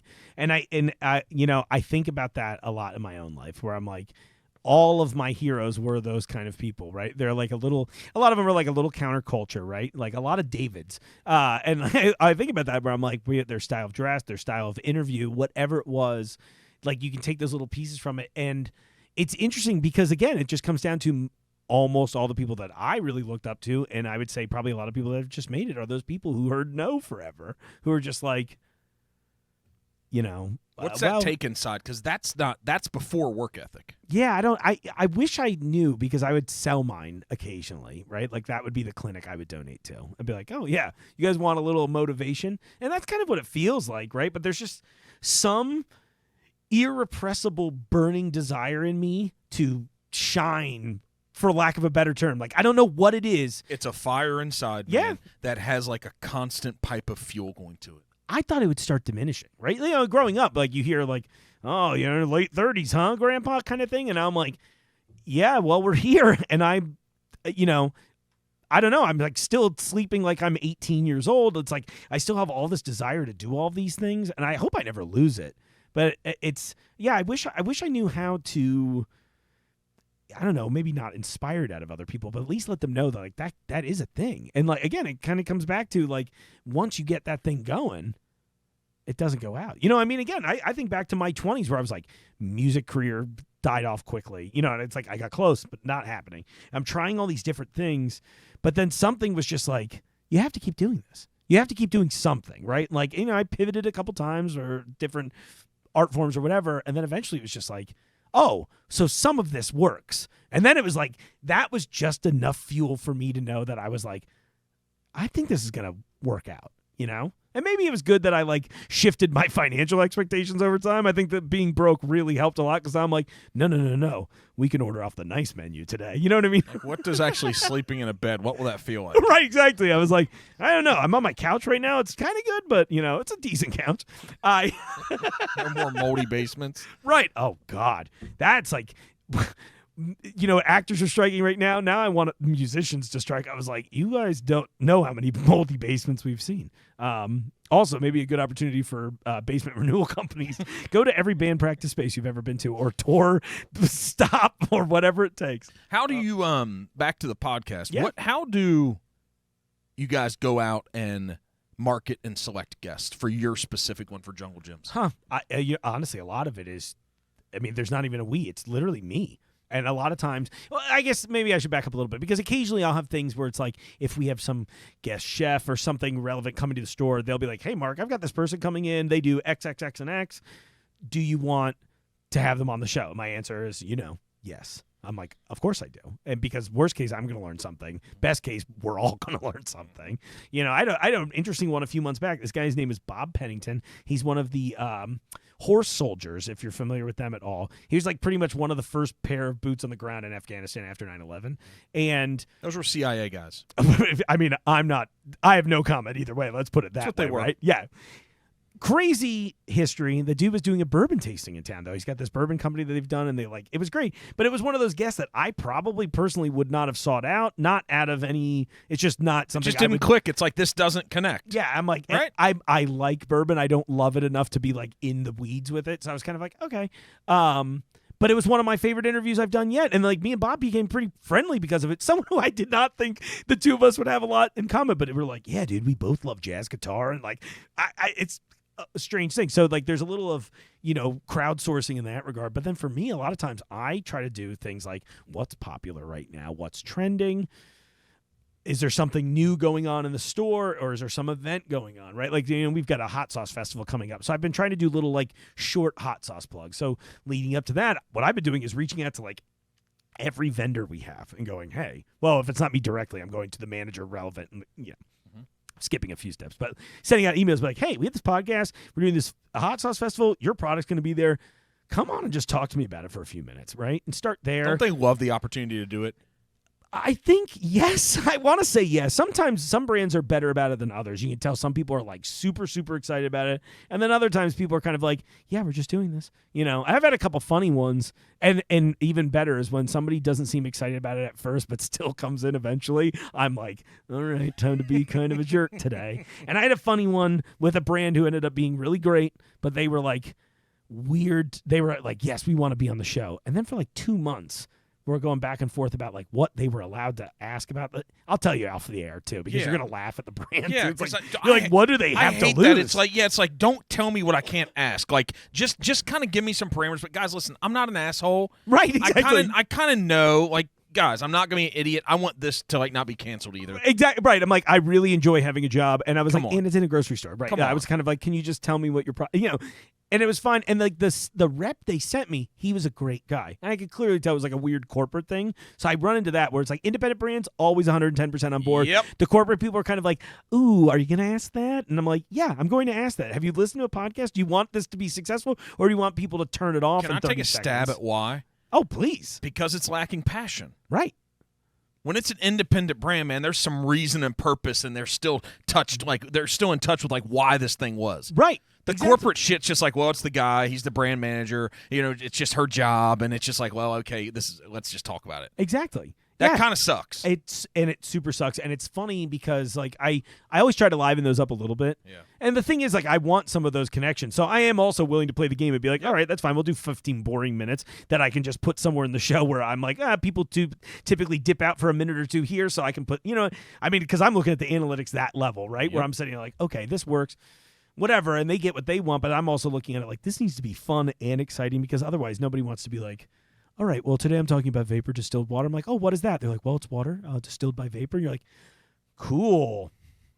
Why did you say yes to that? Like, why are you even here right now? And I'll never do that on air. I'm usually like, okay. Okay, here's one. I had a vendor that came on, and he was all excited to talk about this one product, and it's a product I now love, which is silly, but every time I'd ask him a question, he'd be like, I like this one can we have, and I'm like, oh, okay. And it was like he didn't know anything about what he was selling except for, well, we got these and we got this, and I'm like, okay, well, what makes it special? Well, we've got the, and I'm like, I'm trying not to say the brand name, but it was one of those. I remember I did it. It was probably one of the shortest clips I've ever done, and my buddy that occasionally helps me out on the show, when we were done, he goes, do you hate him? And I was like, no, why? And he goes, well, that was like the shortest interview you've ever done. You're like, there wasn't anything to talk about, Yeah, man. I was like, dude, I've been asking him questions for 10 minutes, and he just kept going, yes, I don't know. You got and I to was give like, me something to work with, man. right, exactly. And I was kind of like, okay, well, and I'll think about that one. So I went to the notes one time. Please.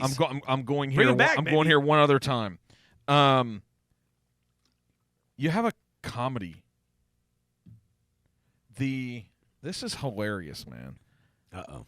So are you a jazz musician? I'm not a jazz man. I'm not good enough at all for that. I was like barely good enough to play rock. So you're a theater guy. You have a comedy troupe. Uh-oh, what'd you find? Well, I don't know. It's something about jazz, man. Oh, Thwarted by Jazz. I was doing some, and it's funny. We like started that, and then the jungle thing happened. And I was like, well, I guess that's about it. But so what was the idea behind it? Thwarted by Jazz. You know what? I forget what the original inception was, but it was just a group chat, and we'd done like a sketch or two we'd written, and it was so funny. It was my buddy Adam and Jeremy, and we were like, all right, and we just had a group chat going on, and something happened with it. I think. I want to say like I saw a bad jazz band, or because that doesn't sound right. I think I maybe saw a good band, but somebody was mad at the show. It's like one of those moments, and one of them comes in the chat like, Thwarted by Jazz, and we're like, and then someone else was like, well, that should be the name of the group. And then I've been too busy to make anything fun outside of it. But we did some good good sketches. The comedians will eat me alive for that. They hate the word skit for some reason. Do they? Dude, don't even get me started. Comedians have like the weirdest list of do's and do nots. I'm just like, sounds good. Do you push on them or do you respect it? I think I always respect. I mean, I'm like, listen, I'd say it this way. I was like, watch how many comedians hit share on my post versus how many of theirs I've shared. Or I'll put it that way. I love them, but I don't think it's a two-way street always. So no, there's a lot of requests. So I try not to push them because it's a craft I love. Yeah. What is the craft of comedy? What is it? I think it's just thinking publicly, I think it's just like, you ever think funny thoughts and you're like, all right, well, hopefully someone else thinks this is crazy, right? Like, let me let the demons out into a microphone for a minute, and I'm like, if they laugh, great. If not, I'm going home very similar to the way I was going to if they were going to laugh, honestly. I always think about how, of all of the applause I've ever earned in my life, having someone laugh at you in like a good way is definitely the best. Like, it's such a thing that I am now acutely aware of why people in that field struggle with addiction. As silly as that might sound to like make that connection, but I'm like, there is an indescribable high. Look, if you do anything, if you perform a song and people clap, like, honestly, there's not a lot of better experiences than that. If you say something that you were like, you know what I think is funny? This. And people laugh at it, it is a different level. It's an endorphin high. I mean, chasing it nonstop. And I think probably forever, right? And then what happens if you catch a little of a bad run? Right. And you're not as funny. And people struggle with that a lot, right? So which is why, again, I'm very glad I spent most of my career failing. So now if I can have a little success from time to time, I'm like, no, I can handle this, I'm like, oh, I'm on a downswing again. I was like, you mean my 20s and 30s? Okay. So does social media, in the way that to be able to be an influencer, and I'm not just talking about an influencer of just stupid things. Sure. I'm talking about an influencer of comedy or of culture, of people being entertained. Like, so when you look at your social media, whether it's your Instagram or your Facebook, it's like, this guy's funny, man. Like, Thank you. I appreciate that. And so does social media, did it catch up to who Mark is? Or are you going out here and executing a social media plan? So I would say, now it feels like it caught up to me. But I was just telling somebody this story the other day. One of my bad jobs, well, this wasn't even one of the worst ones, but I sold cell phones in a mall, in Kenwood Mall. No, that's a bad job. It was a bad. Oh, dude, the worst job. I used to clean the shit out of airplanes, so that's the worst one. Yeah, just dropping that one there and letting you envision it for a minute. But let's talk about cell phones. Like I said, I had bad jobs, but I love the opportunity to talk about them. But I love the people I work with, Mark. Yeah. Oh, I didn't.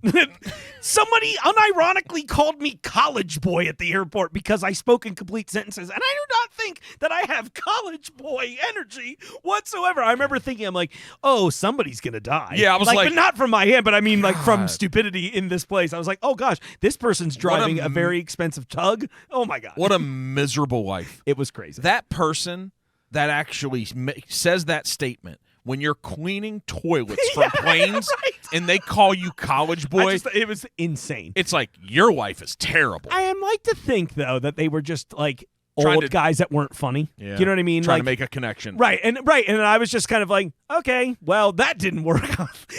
It baffled me. It's been 15 years, You okay, 16 man? years. Are I you know, okay? right? Exactly. Like I can feel it. Okay, going back to the mall though. Jesus Christ, college boy. Guys, it really effed him up around It here. really did. I remember when that happened. I was just like, I didn't even know what to say. It was one of those things that like broke my brain in the moment so much that I was just like, I don't even know how to open the door again and walk out of this office. And I was like, Could you imagine if you went on campus and you told a joke, like some comedy campus thing, and you tried to refer yourself as college boy, and they're like, what's Grandpa talking about? Yeah, exactly. Like it doesn't seem real.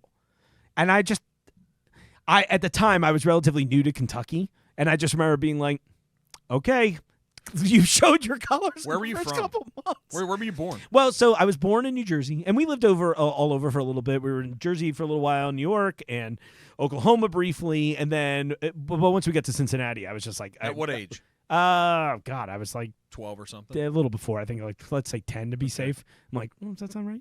Sorry, I got you off the jobs. No, it's like, call Mom, answer this question. No, but no, lived up like in Kentwood area. Okay. So, and then was there Cell phone until jobs at the mall. Yes, so cell phone jobs at the mall, social media. So this is in the early days of Facebook. I mean, Instagram doesn't even exist at this point. Smartphones don't really. I mean, they do. The BlackBerry was popular, They were awesome. but at the time, AT&T was the only company that sold the iPhone, and that's who I worked for.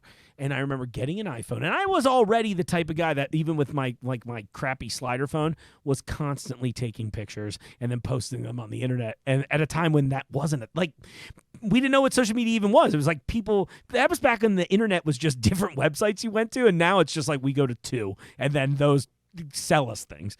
I bet you were crushing MySpace. Dude, I was pretty good. Yeah, MySpace was a good time for sure. You're a Those good musician. It was huge for music. days. Oh God, it was great. Right? And like trying to get some dates with girls. it was amazing. It was so perfect, and it was just like I was like, "You think I look good in eyeliner? I guess we're making that an aesthetic choice." You know, I'm in. I'll do it again. Listen, if I get the right Come and compliment buy a right cell now, phone from me tonight. I promise I'll give you a good deal. here's a terrible song I wrote.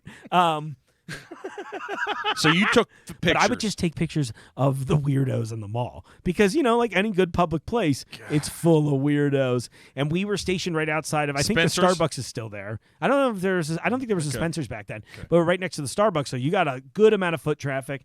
And there were a bunch of lounge seats. So I saw all kinds of stuff. I saw a guy leave his baby out there one time, just like in not a stroller, but whatever, the hanging basket. I don't Me know. and you wouldn't know. I know. I'm just like, I think it's called a carrier. a hanging basket. It's a pumpkin seat. It's a pumpkin seat. I love that so much, I think, right? Did you call it a hanging basket? He left his baby in a hanging That's basket. what it looked like. You put flowers in it if it didn't have a baby in there. But I just remember in the picture, I think it's still on my Facebook, where he like just puts it under the table, and I'm assuming he just goes to get a coffee. But this dude disappears for like kind of a long enough time that I was like telling our manager, I was like, should we call someone? Like, cause that's definitely a baby in this. And then he came back, got the kid. But I was like, you'd see shit like that. You'd see there was this one lady who had it's like a small older white lady. She had a very intense single dreadlock that was like the entire length of her body. And I'm like, well, that is a choice, and I would love to document it.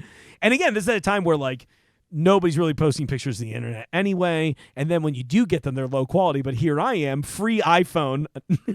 I'm just like, yeah, look how good this quality is. And it got to the point where like my then manager would be like, hey, Mark, I just saw somebody. You might want to be ready for this one. And they've like let me out of the booth to do this because they thought it was funny too. And then I swear that just kind of put me in a position to start just being someone, at least here, that people that knew me were like, oh, dude, that's kind of funny. And I'm sure there's some tasteless stuff because times change and comedy is like the one art form that ages the worst. So I'm like, whatever. But like the point is, you saw a lot of strange things. It was all very well intended, but it was like I was just getting clicks, and then it was providing some relevance to who I was. And then I remember like, I'd get like little notices from other businesses who are like, hey, listen, we see that you're being a lunatic on the internet. Do you think you can help? Can you be a lunatic for us? For our bar, right? Like, can you get can you fill Wasn't seats? that WEBN? That was the Lunatic Fringe. The Lunatic Fringe, yeah, of American FM. I was just doing it of the Kenwood Town Center, But, oh my gosh. And so the thing is, it was like that started, same thing. So and social it never media, stopped. you think social media caught up to you? Yeah, I mean, I think I got lucky enough to get in at a time where nobody knew what it was going to be, and then I just kind of made it my thing. And then thankfully, all of us are just the right amount of egotistical that we're like, this is our thing now. We're all going to post these things. I remember posting the first picture of food that I had ever done before the internet, and people would be like, why are we doing this? I'm like, I don't know. I've never seen this before. Maybe you have. Somebody that follows me wants to know what this random fruit looks like or whatever it was. What makes a good picture? Because composition, lighting. Yeah, but you think about it. I do. Like when you're doing a selfie. You know what's funny? So when I'm doing a selfie, I barely think about it, if that's not insane, much to the chagrin of every woman that's ever been in a photo with me. They're like, what's with the lighting, Mark? I'm like, I don't think about it. I just decided a long time ago I'm handsome in every photo, and it doesn't matter, what right? A jerk, right? But if I take the photo if the camera's the other way, I am legitimately thinking about it like, okay, all right, so this is kind of the square we're working. I mean, I took just enough photography classes to not be skilled at it. Mm-hmm. But I'm like kind of trying to think, I'm like, okay, we want a little something in the foreground, a little something in the background. Let's create some depth in there, Are you thinking about it, about the user, about the person who is going to see the picture? Probably more than anything else, right? Because a lot of people would be like, you do the art for you. I'm like, okay, well, this is not art, so this is for everyone else. And I'm usually just trying to capture something, because you see bad pictures, and it's kind of weird when you're like, what makes a bad picture? And it's not even anything bad. It might just be kind of boring and flat. So I'm sitting here thinking like, okay, if I'm going to get you and the microphone in here, right, I'm already thinking like, all right, I'll probably have you weighted to the right. I'll have the microphone kind of bottom left. Now we've got this diagonal line that draws the viewer's eye this direction, and it makes it a little more interesting than if I just did like, okay, here's just a straight shot of you or whatever it was. It's just a little bit because, again, I want the clicks. So if shooting a better picture makes it easier to get clicks, do that. Like, I don't know, in a weird way, with everyone kind of wanting to be an influencer but wanting to be one of those these days, it's baffling to me that they don't put the effort in a lot. It's a lot of low effort posts. I'm like, just try a little harder and put a little of your personality in it. So is your approach with the podcast, with any other professional endeavor that you have, is it, what does the audience need to see? Yeah. I'd say in most of my professional endeavors, I'm trying to hit two things. What do I think the audience wants to see? And what do I want to make? Because it is mostly for them, but you have to do it a little bit for you too, right? Like there has to be something like, okay, here's a great example. One of the first short films I had pop off was called Chilluminati, and it's like my fake conspiracy thriller about Cincinnati chili. And it was that thing where it was when I first moved here, I was like, here's a joke. The Cincinnati chili economy. I just always thought it was so funny. I'm like, there's this business that pretty much only exists in the 275 loop. There's two brands. They're constantly at war. One's red, one's blue. I was like, this sounds like horse shit, guys. Like, we definitely made this up. There's a scheme. Somebody's getting paid. $10 says it's one. There's one figurehead at the top. There's like an older Greek man that's just collected a check from like both. Like, I just thought that was such a funny concept that when we did this film contest, they did this. I was like, we should do this. Right. And I never wanted to do something like intrinsically Cincinnati because I just wanted to be like me. And I was like, well, I'm not from here. So I kind of feel weird being like, I'm so Cincinnati. And I always thought it would feel disgenuine. So like this to me worked so well where it was like, all right, I think the people in town will weirdly pay more attention because I made it about Cincinnati chili. So they're going to be like, all right, I'm curious enough to watch 6 minutes. And then, but it was enough for me to be like, okay, now I've got something that they care about. I can hang one of my jokes on this hat rack of the thing that I think they want. And then eventually just put my own dressing all over it. And then it kind of worked.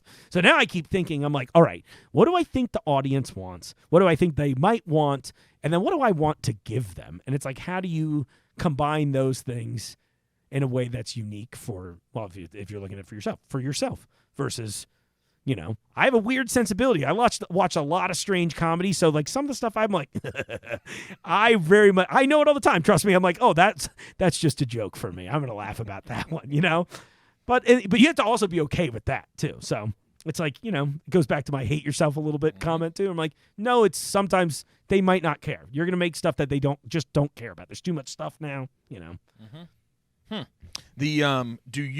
How do you get better at things? What's your approach? I always try to find someone that I like that is doing it in a way that I wish I was, if that makes sense. So like if I'm like, I really like this show. What's going on here? Again, I go back to one of my first podcasts was probably 2012, 2013, maybe 14, and I did really well. It was a bad advice show called Question Mark, okay? And my gimmick for it was that at the time, this is when Rogan first starts really popping off. He's like maybe 100 or 2 episodes in. And I'm like, oh, I love how this guy is an authentic host, or at least, is presenting himself as very authentic, interested in the topic and whatever stuff. And I was like, all right, so what I want to take from this is that this guy is very authentic and he's going to talk about these people and he's going to ask questions that occasionally you'd be like, wow, I'm shocked that's being asked. But then I wanted to frame it around like I'm giving you just enough of whoever my guest is so that when we tell you we are wholly unqualified to give you advice, you kind of have a bit of a feel for it and go from there. And that worked really well for us. And we were like, I made the joke about Shaq and Oprah earlier, but that is based on a real thing that happened to me where one day, hey, Apple, this is before Apple Podcasts exist, so it's just iTunes, but I still have the screenshot somewhere, but I'll never forget it. And it was like, here's some of the new and noteworthy shows that just came out. And it was like Oprah, Shaq, and a cartoon picture of me. And I remember just being this like surreal moment where I was like, dude, we did something cool, right?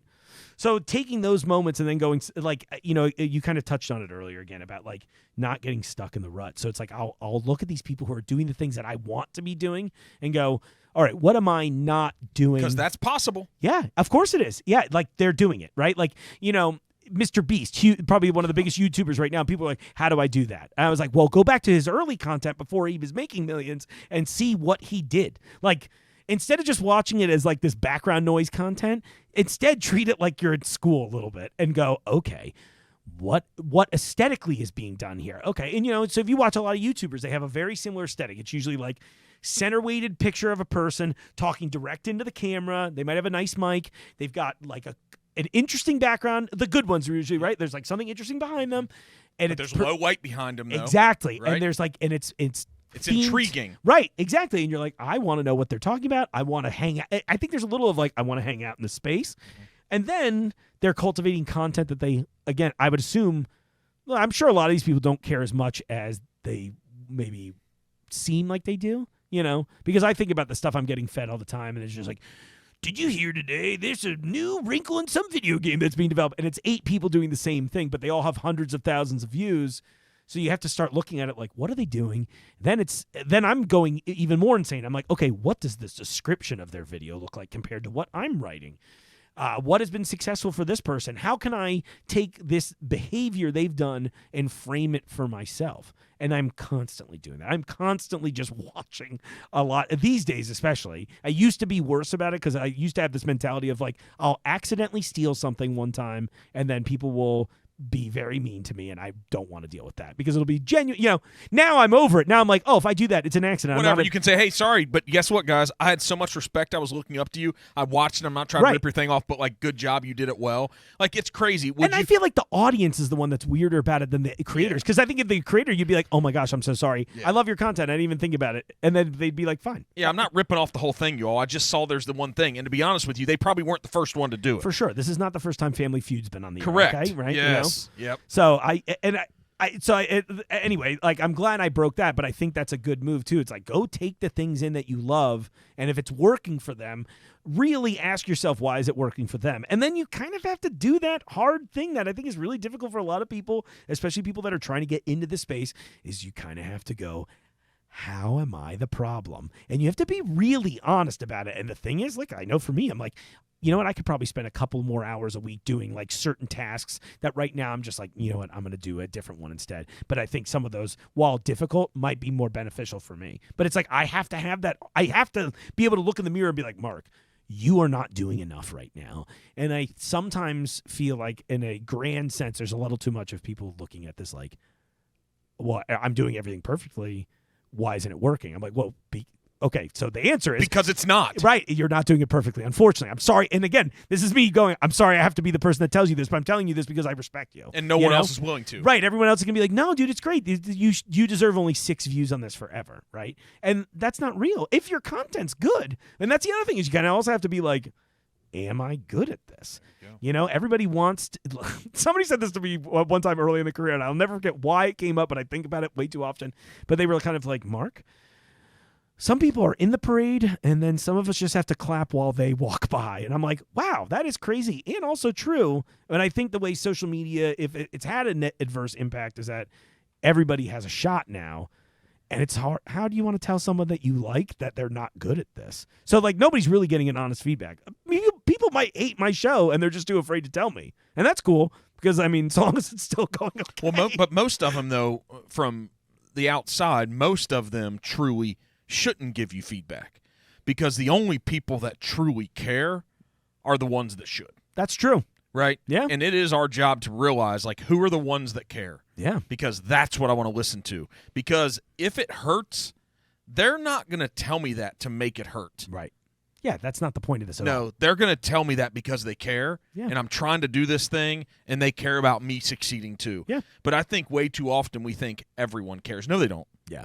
No, there's very few. Right. There's very few. Know who to listen to. And that's a great piece of advice in general, too, especially with, because I think this is something I see a lot, and I know I've experienced it, too, where, like, I sometimes find myself getting caught up, like, are people going to share this show post or whatever? And I'm like, oh, dude, my friends are not, and I think this is a general social media problem, like, our friends should not be our customers all the time, or at least we should recognize that. There's not enough of them. No, it's insane. Like, do I just want 11 customers? Right. Do I just want 22 customers? No, I want them all. You got to be good enough that the people that love you need more people than that to look like, damn, they're funny. Yeah. Damn, they're good. Let me listen to that. Yeah. Because your friends are just kind of they're going to. Right, of course. You can't build a business off your friends. I'm sorry, you all. My friends and my friends' referrals aren't enough. Yeah. And it's great that they're helping. I never want to tell anybody that stop. But it's like, you know, I know I'll get caught up because you get caught up. It's easy to get caught in the numbers. They show you the followers. And if you're someone like me who does truly care about what he's doing, I am looking at those numbers a lot and going like, okay, so all right, so this type of a post doesn't get any action. And this could be 18 different reasons why. This could be because, for example, you know, I do a lot of Facebook posting, right? It's like Facebook is probably not going to show my YouTube link to as many people. So you got to try and trick it. So it's like, all right, here's a picture I posted of the thumbnail, and I'm going to drop the link in here. Well, now they're getting hip to that. So now you got to have like your friend drop the link in there so that it all seems organic, but it's all bullshit. Yep.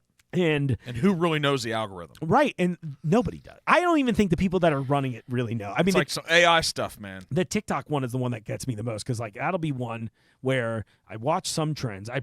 That's one where I'm hard on myself. I'm not on it enough, I don't think. I'm one of those people. What's the thing?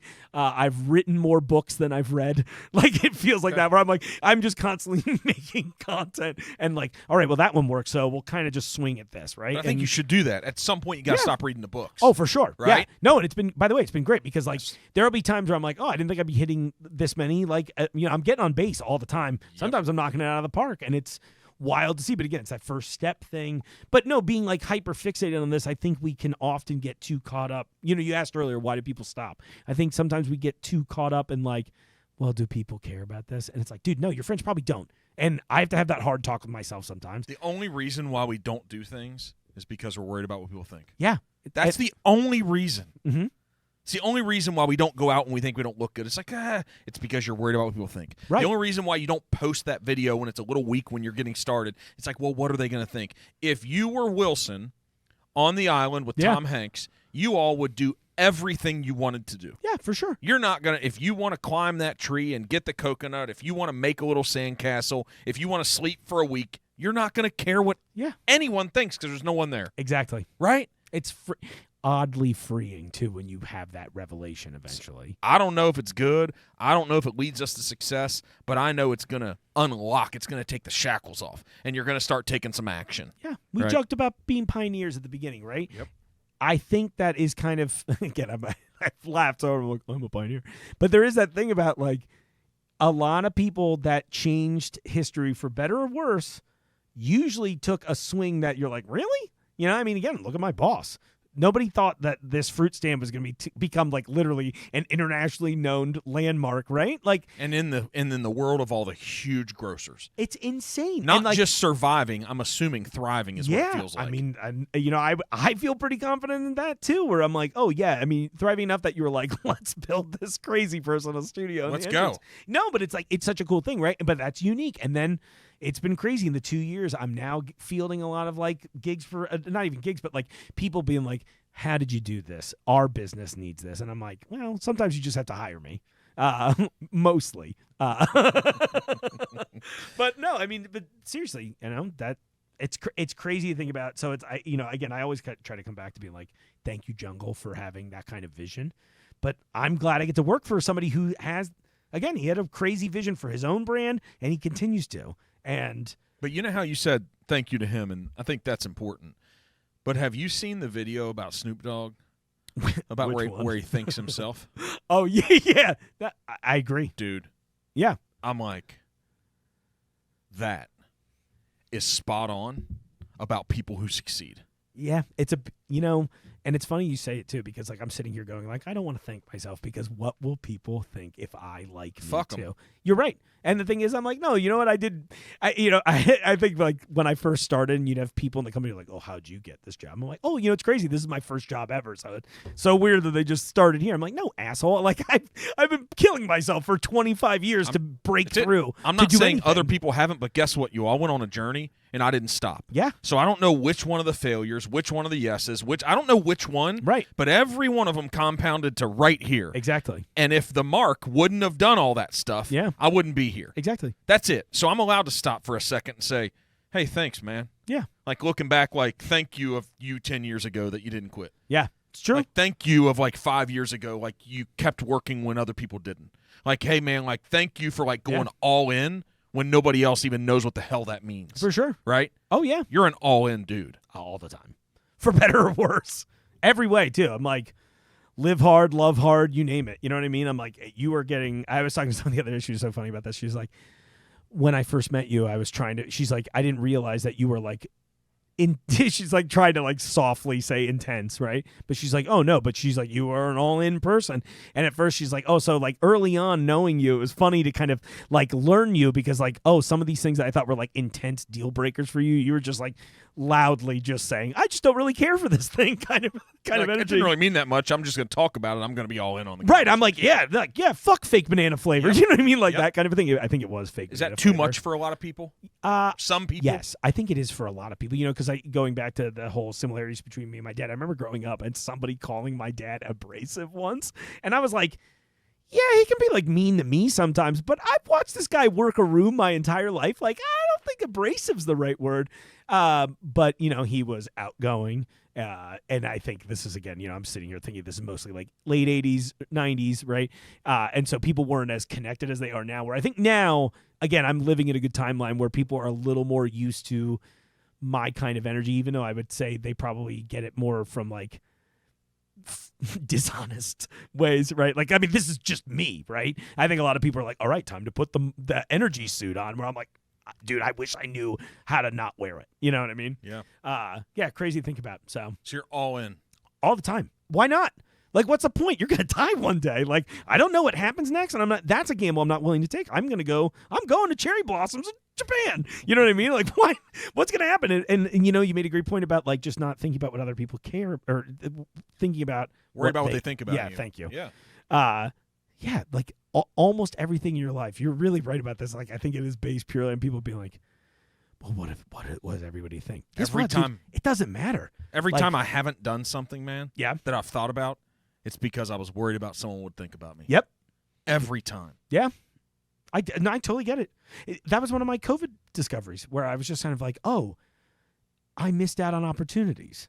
And I think I'm very opportunity driven, right? And I can see there's an upside to everything, right? You know, we were talking at work about like just random dinner events around town. They're like, a lot of us don't like doing this. And I was like, I will show up at every single one because maybe I meet a new guest for the show.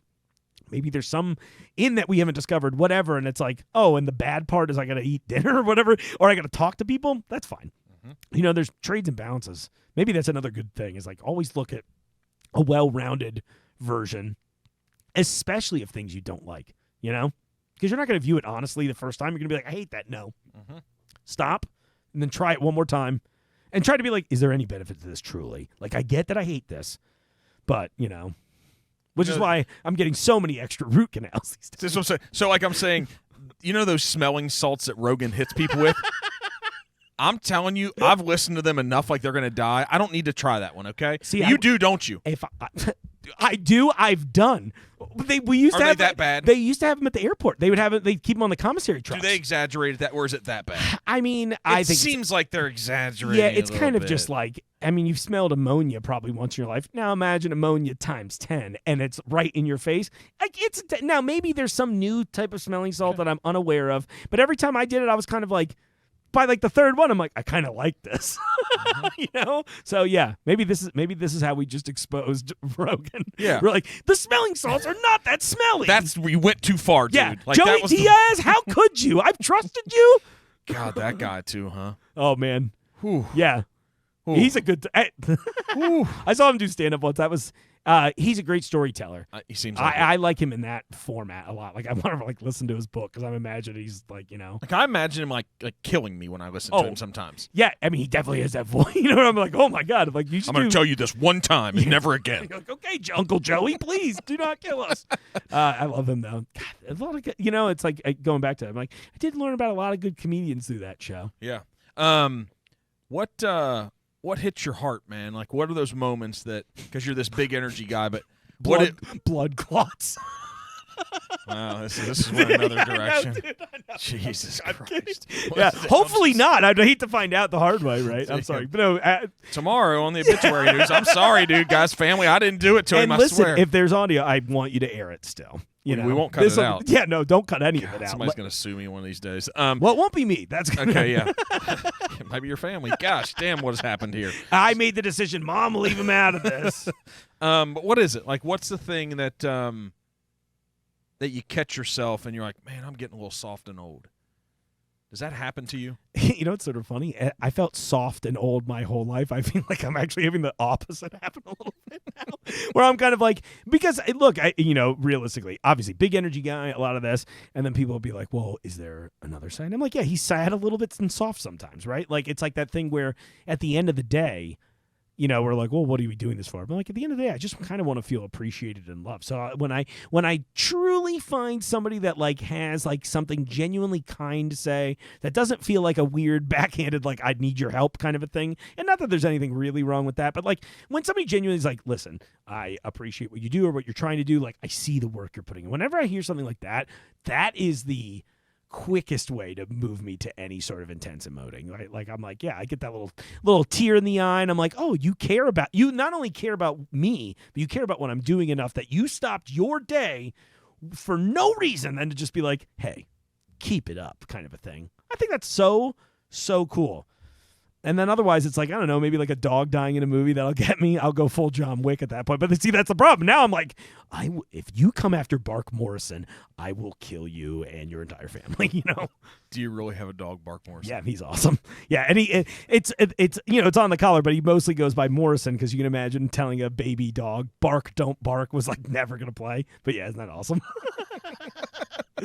Is this a mutt? What is this? He is an Australian cattle dog. He's got a little Jack Russell in him, too. So he's, like, incredibly smart. He's got kind of like a human face. It's very weird, actually. It's a little uncomfortable. Did you see that fish that someone just caught that had human teeth? Oh, that was wild. And they're like, oh, and then they were like, oh, we have a perfectly normal explanation for this. I was like, I don't care. I didn't read the explanation. Yeah, I don't want to know. I saw the picture and I went, okay, this shit might be coming to an end right now between Putin and Russia, right? Between Ukraine and all this shit going, global warming, all this stuff We got happening. nuclear human mouth fish. Yeah. This shit's about, and Elon's going to go to Mars and leave us all behind. This shit is going down, isn't it? Yeah, deliver my Cybertruck first. All right, so rest of 2023, what am I missing out on? So you're coming in tonight, you're like, I'm going to go down and sit, I'm going to talk to this guy, man. Yeah. Like this entrepreneur podcast, and in your mind, you're like, here's what I'm going to talk about. I think we nailed most of that actually, and then look, I'm on air, so I hesitate to say this because I mean this very genuinely. I hope you know I mean it that way.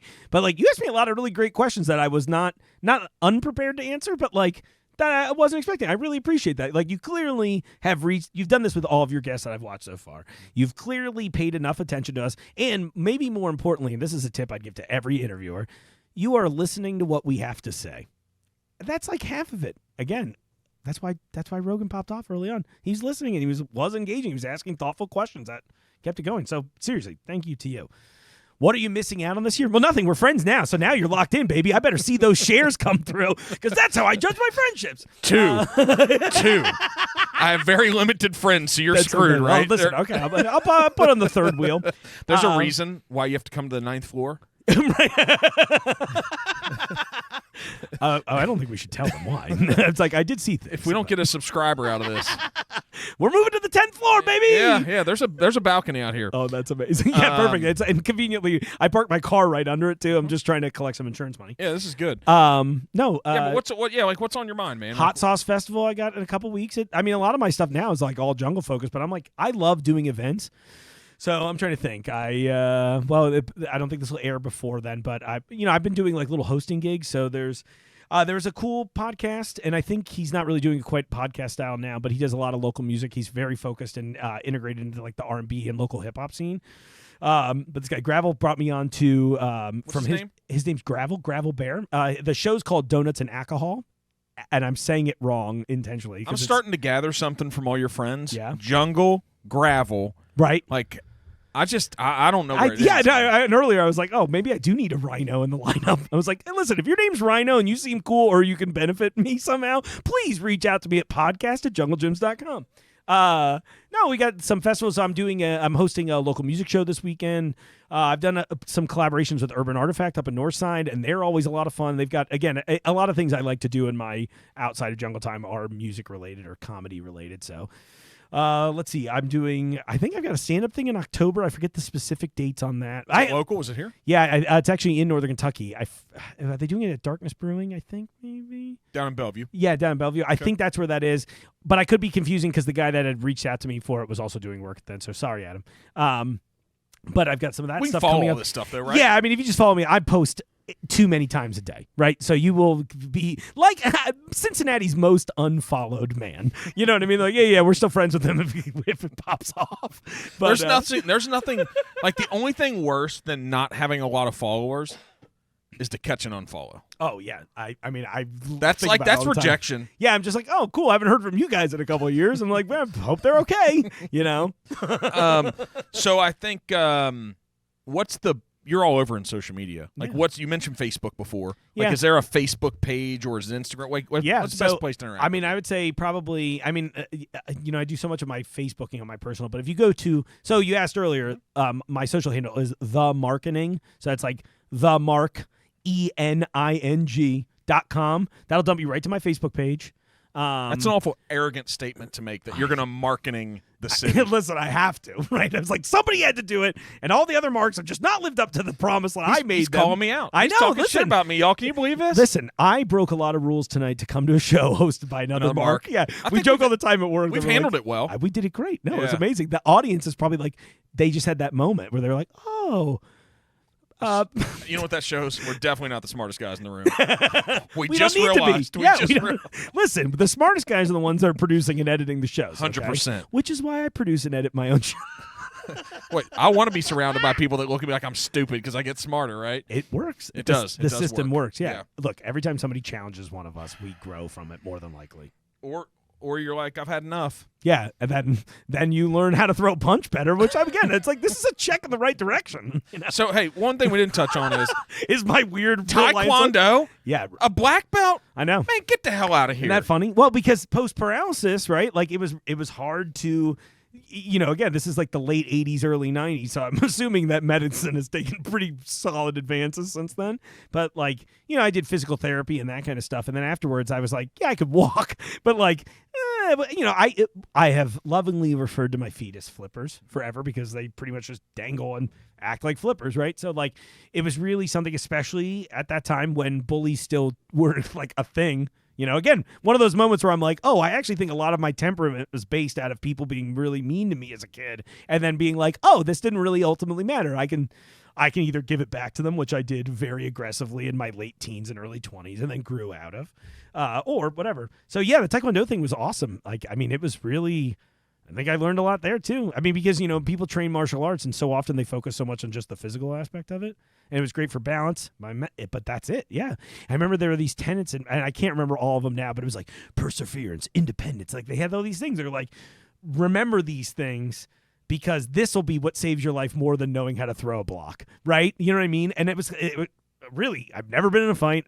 I talked a lot of shit for a long time, and it's always funny. I'm like, nobody's really. That's good, like But I think it was because I could usually read the room enough to know. I'm like, okay, you've gone a little too far. Maybe now's the time to apologize, because it might be funny to you, but it's probably not funny to them.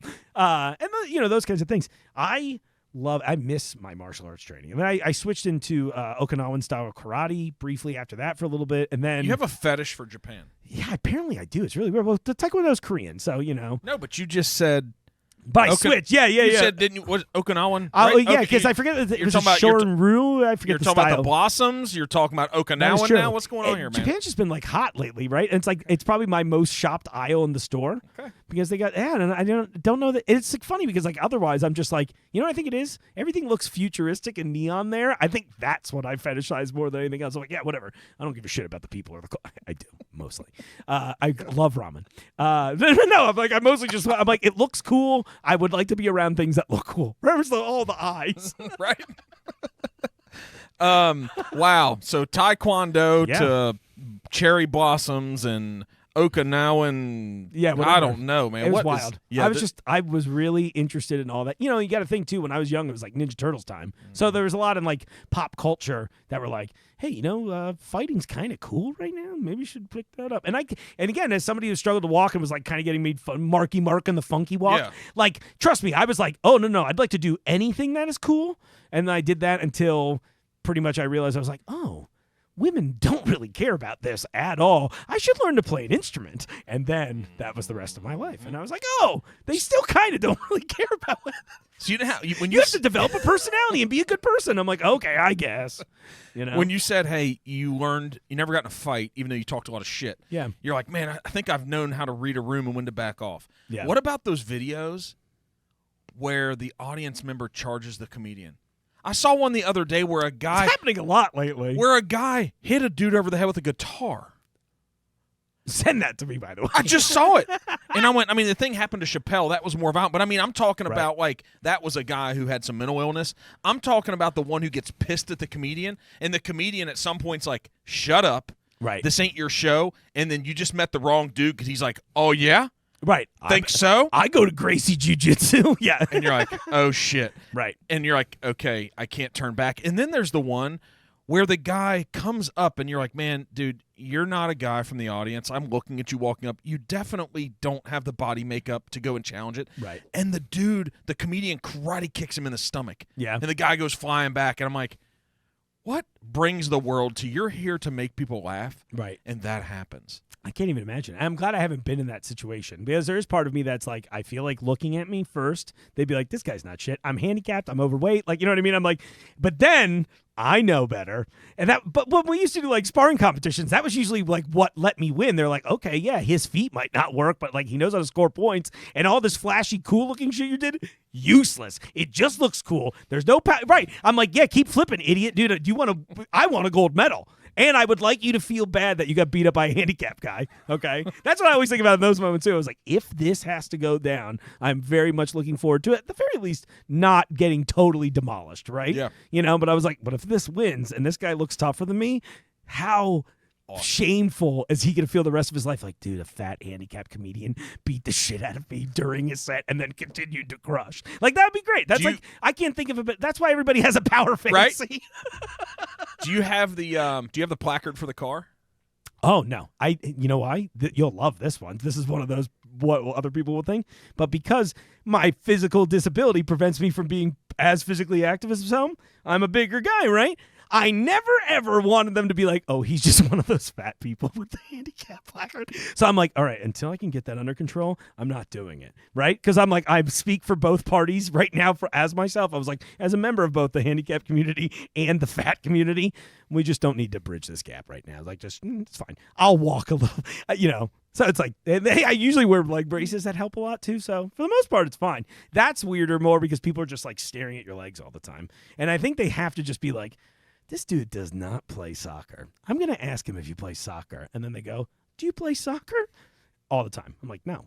What about my physique says I sprint short distances frequently? Is this this sounds like a bit.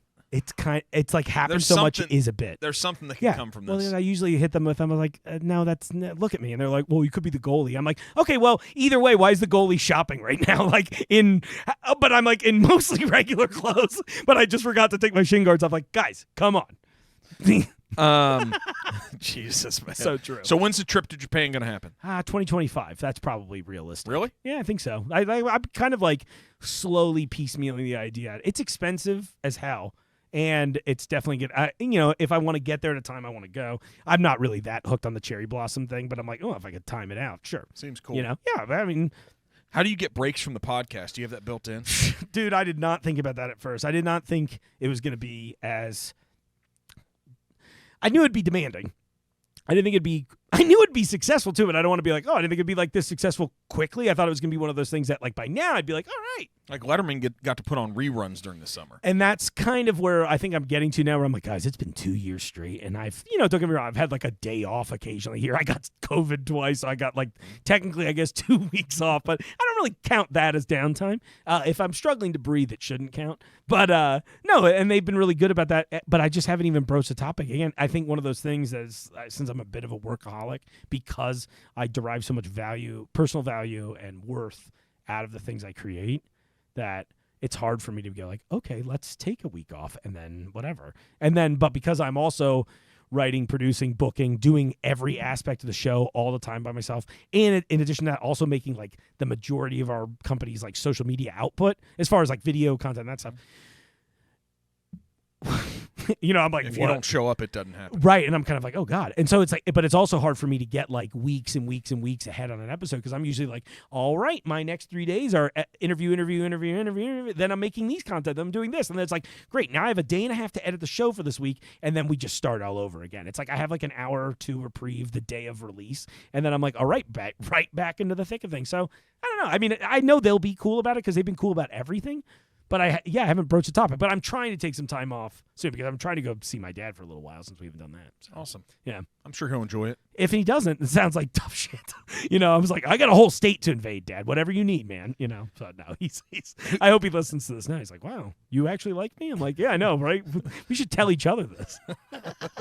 Those moments with the hug, and it's like, wow, why didn't we do this more? Yeah, no, right, exactly. Right? No, he's really cool, and then, like again, he's definitely softening up as he's gotten older. He had the opposite, where I'm like turning more into how he used to be, where I'm like, no, this is definitely big. Screw them energy, like just do your thing, Whereas now he's like, we should be mindful. I'm like, can I who are you? Yeah, I'm like, can I have the hard guy back? I was like, because I'm ready now. Yeah, now I'm prepared. Like I was like, you built me up. I'm ready to go. So who do you think had the? I don't want this to be one of those huge big questions, but I'm interested. Like, who's had the biggest impact? Like, you can say no one. Is there someone like in your life that you're like, yeah, you know what, that person, that's the person that some mindset it shifted. It changed. They showed me what was possible. It could be big or small. Like, is there? Because we call them heroes. I've asked people that before. I mean, I think my heroes. Unfortunately, there wasn't too many people very close. Again, because the world was the way it was. There weren't too many people that were like, I get it. like see the picture. I had an audio professor in school named Mike Pummel, who's a great guy. Like, he was like again, pioneer. He's another dude that like worked in video game audio and was like, did a lot of really cool stuff early on. I won't speak in details because I totally screwed them up. But he was like one of the first people early on in my life that was like, hey, what you're doing, I think I get it. And I think it's going to be a thing. And he encouraged me since I was like 20 to be like, go get a talent agent. And I'm like, whatever. And I didn't know it was as easy as just berating a guy at a talent agency into letting you see him even though he didn't have credits, and then maybe getting a little drunk and saying mean things to him at a beer night. It worked great for me. Maybe don't recommend it for everyone else. Shout out, Peter. You're the best. You might get thrown out. Yeah, no, he was great, and it made us friends, and now I love working in that world. But anyway, on a personal level, obviously I will say my dad, because he was somebody who, at least close by, I just watched work incredibly hard. He definitely made some sacrifices that maybe I wouldn't make the same ones, but I recognize I've gotten old enough to be like, oh, I know why you did this. But then all the people in real life, I joked about the Davids, but like the two of the biggest influences on me, no joke, like not a joke at all, is David Letterman and David Lee Roth. I'm like a big classic rock Van Halen guy, but what I liked about both of these guys, they had a similar thing. Like Roth was like, didn't give a shit about anybody's thoughts on him. He was like, yeah, you think it's weird that I'm wearing spandex? Well, I'm probably hooking up with your girlfriend, and that kind of energy, right? And I love that about him, and he never was at a loss for words. Maybe sometimes to his detriment, but like I love this. I love the showmanship. I love that he was, again, the wardrobe was huge, and he helped change the course of rock and roll. I find that inspiring. And then Letterman too was same thing, where he was like, I'm going to take this established format. I'm going to tweak it into a way that nobody really has changed since Letterman went and did it, right? Like it was Carson, and then Letterman's like, what if I did Carson but mean? And then they were like, oh, that's funny. And then Conan kind of did that too. And by the way, I love him too, but like that was like the last real big game changer. So those two guys, but same thing. It was like they were smart, they were quick-witted, they had this like interesting sense of humor, and they had this interesting sense of like just of themselves. Like both of them were pretty in their own ways, like unapologetically themselves, right? Like that may have cost Letterman the Tonight Show. But then it worked out great because the Late Show was way better than the Tonight Show. And he didn't need that. It was like, oh, so what you're saying is someone else will give me almost as much money and the freedom I need to succeed and make maybe one of the greatest talk shows of all time. Sounds good, right? So I love that kind of attitude. And like anybody that, again, they were like, I hate to keep saying pioneers. It's the pioneer episode. But they went out and they're like, nobody's doing this. How can I do this? And maybe one last thought on that. They were a sum of their influences being retold through their own lens, rather than, I think a lot of times some people will be like, oh, you're just doing this person's bit exactly. Like it's like a cover band, right? Versus like you started the episode asking about somebody who, David Lee Roth is the answer to that question. Who would take an original hit song and go, I can do it better? But you really got me, right? And that's like one of Van Halen's biggest hits. Both the guys do this that you're talking about. Yeah, and it's like funny to me because they he's the type of guy who's like, yeah, that's a good song. I think we can do it better, or we can do it different, and maybe it'll hit, right? But that's like that kind of energy I like out of these people that are like, yeah, it doesn't matter. And if I'm wrong, I'll find out. Trust me, the world is quick to tell you when you're wrong. But if I'm right, maybe this is it. Maybe now everyone's going to have a grocery store podcast. I'm hoping. Mm-hmm. Do you think... as long as it's not as good as mine. They'll push you to get better, man. That even better, right? Exactly. I mean, challenge accepted. Yeah. So should everyone have a podcast? No, absolutely not. Too many people are... the internet gave too many voices to too many people. I think that should have been like, okay, maybe I should have stayed an introvert. And I don't mean to say it as cold and mean as that. But like, come on, right? Think about if like, I don't know, I'm just trying to think of someone random in my life, like what would their show even be about? Now, I don't want to discourage everybody from trying. If you really think you have a good idea, please go do it. But the reality is most people are like, so yeah, my show's pretty much me and two other dudes that I used to work with. We just sit around. We just kind of like talk about things. There's no structure. There's no format. I'm like, we don't need any more of those, okay? Like, Cumtown did it best, and they're done now pretty much, so let's just move on. I'm sorry to say so many words that you might have to bleep later. No, a rival town. we're not going to take any of it out. No, perfect. I love it. I'm good with it. I was telling Dave the other day, as we reflect and challenge ourselves to just have better guests, we'll figure out if this is one of them afterward. Yeah. But he wouldn't stop talking. But to have better guests and guests that I would want to listen to. Yeah. Like guests that people are like, man, that's a good place for me to spend my time. This is good. But here's how we know. I agree with you that everyone shouldn't. And even the people that you're like, oh, yeah, that'll work. Do you know one of the biggest bombs of podcasts. I don't know if this would just pop in your head, but I love these questions. Like, I don't know, Mark, why are you asking it? Yeah. But there's a big bomb of a podcast in the past few years of two people that got together to have one that just bombed that are huge. Okay, I'm actually incredibly curious about this. So tell me, Mark. What show was it? Barack Obama and Bruce Springsteen. Oh, that's how much of a bomb it is. I didn't even think about that existing anymore. It bombed. So think about that in the Yeah. beginning. You're like, I mean, they're huge. Yeah. They're significant. They have a built-in audience. Right? They agree on politics. Like, there's things, and it's like, wow, Obama's a really good storyteller. He connects with people. Springsteen, I'm assuming a musician's a storyteller in some way, Yeah. right? You'd be like, oh, my God. It was a bomb. Now I kind of want to listen to an episode because now I'm thinking about it. Growing up in New Jersey, right, especially I imagine I was Blue-collar my mom. Springsteen, all this Well, stuff. and like Springsteen, like to my mom, he's like the local guy that blew up, right? Like, so that's like I always think about it. I'm like, oh, it's got to be weird to go to these shows now where you're like, oh, you used to see him in a room this size and he was like that guy. Now it's like, oh, well, now we almost can't afford to see him. It's a right? bomb. Kind of a thing. It's crazy. I bet, you know what? I bet the catch was there. Probably too similar of a viewpoint and more importantly, too much fear of providing a safe thing where they were probably like, okay, let's go a little corporate on this, right? I bet it's not an authentic show. I listened to like 15 minutes. Yeah. And it wasn't terrible. Yeah. But it just didn't catch me. Yeah. And that's not. And then I heard not too long after, like, they stopped doing it. That makes sense. And They're I'm probably like, like, So that's an example. Like, if those two guys couldn't do it, it's like, hey, there's some shit that just doesn't work here. yeah, for sure. Right? And you have to, and you know what? I guess I'll give them credit ultimately that if they pulled the plug early, at least they were smart enough to be like, yeah, this isn't working. Yeah. But in a world like we have now, right, where like, if I wanted to, in the middle of this interview, I could have watched pretty much anything I could think of on my phone, right? No problem. There's not an opportunity. You like have to start strong and you have to earn the audience. And if your like first episode's bad, good luck. We're actually going to prove that to be wrong. I love it. Please. I'm down. Like, I'd like this. Listen, everyone, if you're watching this right now, undo that. I'm here to tank the ratings. When did you you were doing podcasts before the Jungle Gyms one? Yeah. So how many episodes do you think you are into your podcast career now? Ooh, gosh.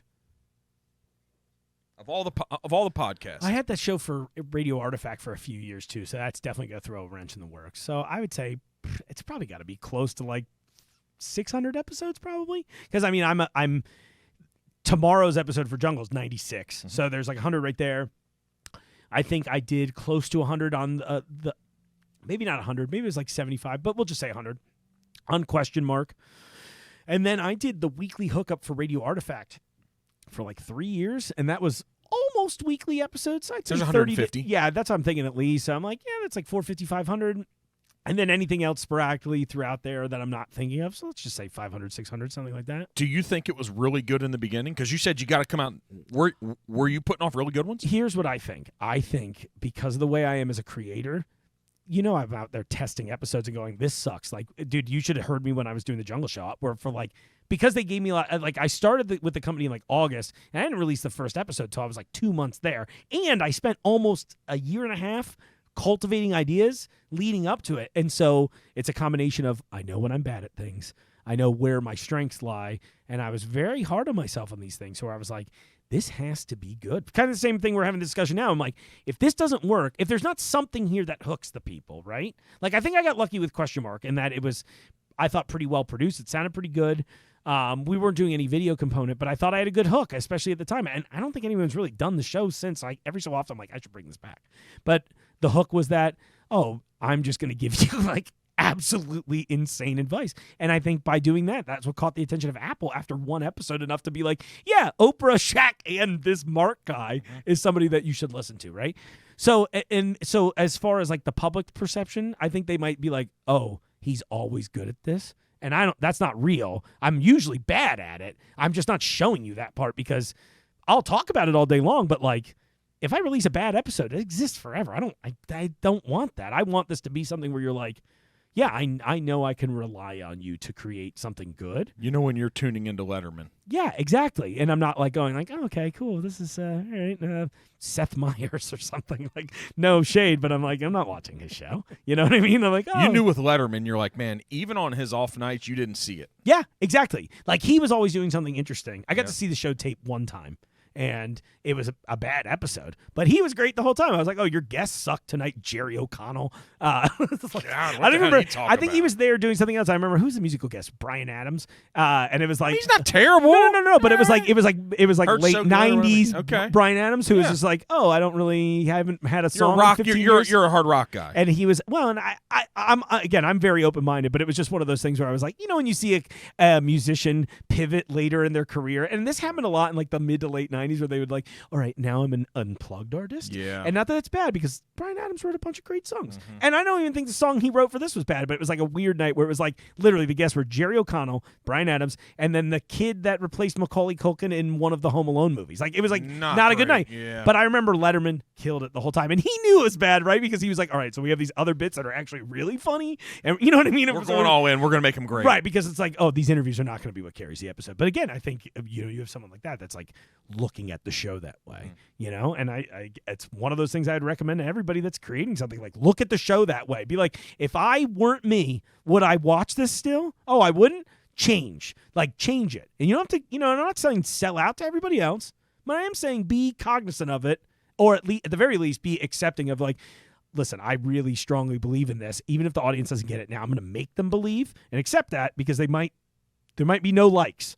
But if you're cool with that, that's the way probably. But if not, just shift what you're doing enough to be like, okay, I like this, but they like this. Where's my version of the thing they like?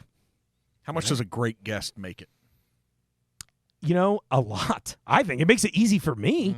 When I get I think about the hot. I was a hot dog guy. Oh, okay, yeah. That was from my story earlier. I'm like, I hate it. Whatever. It's fine. We didn't hear it was a hot dog. We're not going to talk about the brand. The brand was so good, though. That's like the thing. I don't even really like hot dogs. I love these hot dogs. So it was like frustrating after, in hindsight. Now I'm like, wow, he actually had a good product. He really should have been more fun. Yeah. So, but when you get a good guest that's on board or picks up on your energy, I feel like we've had a great conversation. You've been awesome. Yeah. Man. And I'm like, oh, that's probably fun for you. I'm having a good time. Yep. So I imagine that anybody listening is like, oh, this is infectious. I want to be part of this Somebody room. who has a good story to tell, man, and knows how to connect with people and knows how to laugh and have a good time, and we can go between seriousness and comedy and talk about stories. It's just, I just get to be curious. That's cool. And sit here and just have fun, right? And so to me, I think I've brought this up one or two other times, and I wasn't looking for it, and I think it was it John Oliver that interviewed Keanu Reeves? Mm-hmm. So what show is John Oliver now? Isn't it something with John Oliver? Yeah, so we had a writer on here. She was a writer for him. Oh, that's so cool. She's on strike now, but hey, she wrote a book. Good, about get him. that money. Yeah. I argued with her. It's the only person I've ever argued with. I apologize a little bit. Something set me off and I argued. So I'm sorry. Well, tell your John Oliver. I actually have a weird John Oliver show connection myself. So she was on. She wrote a book. We had her on, but he was interviewing Keanu Reeves.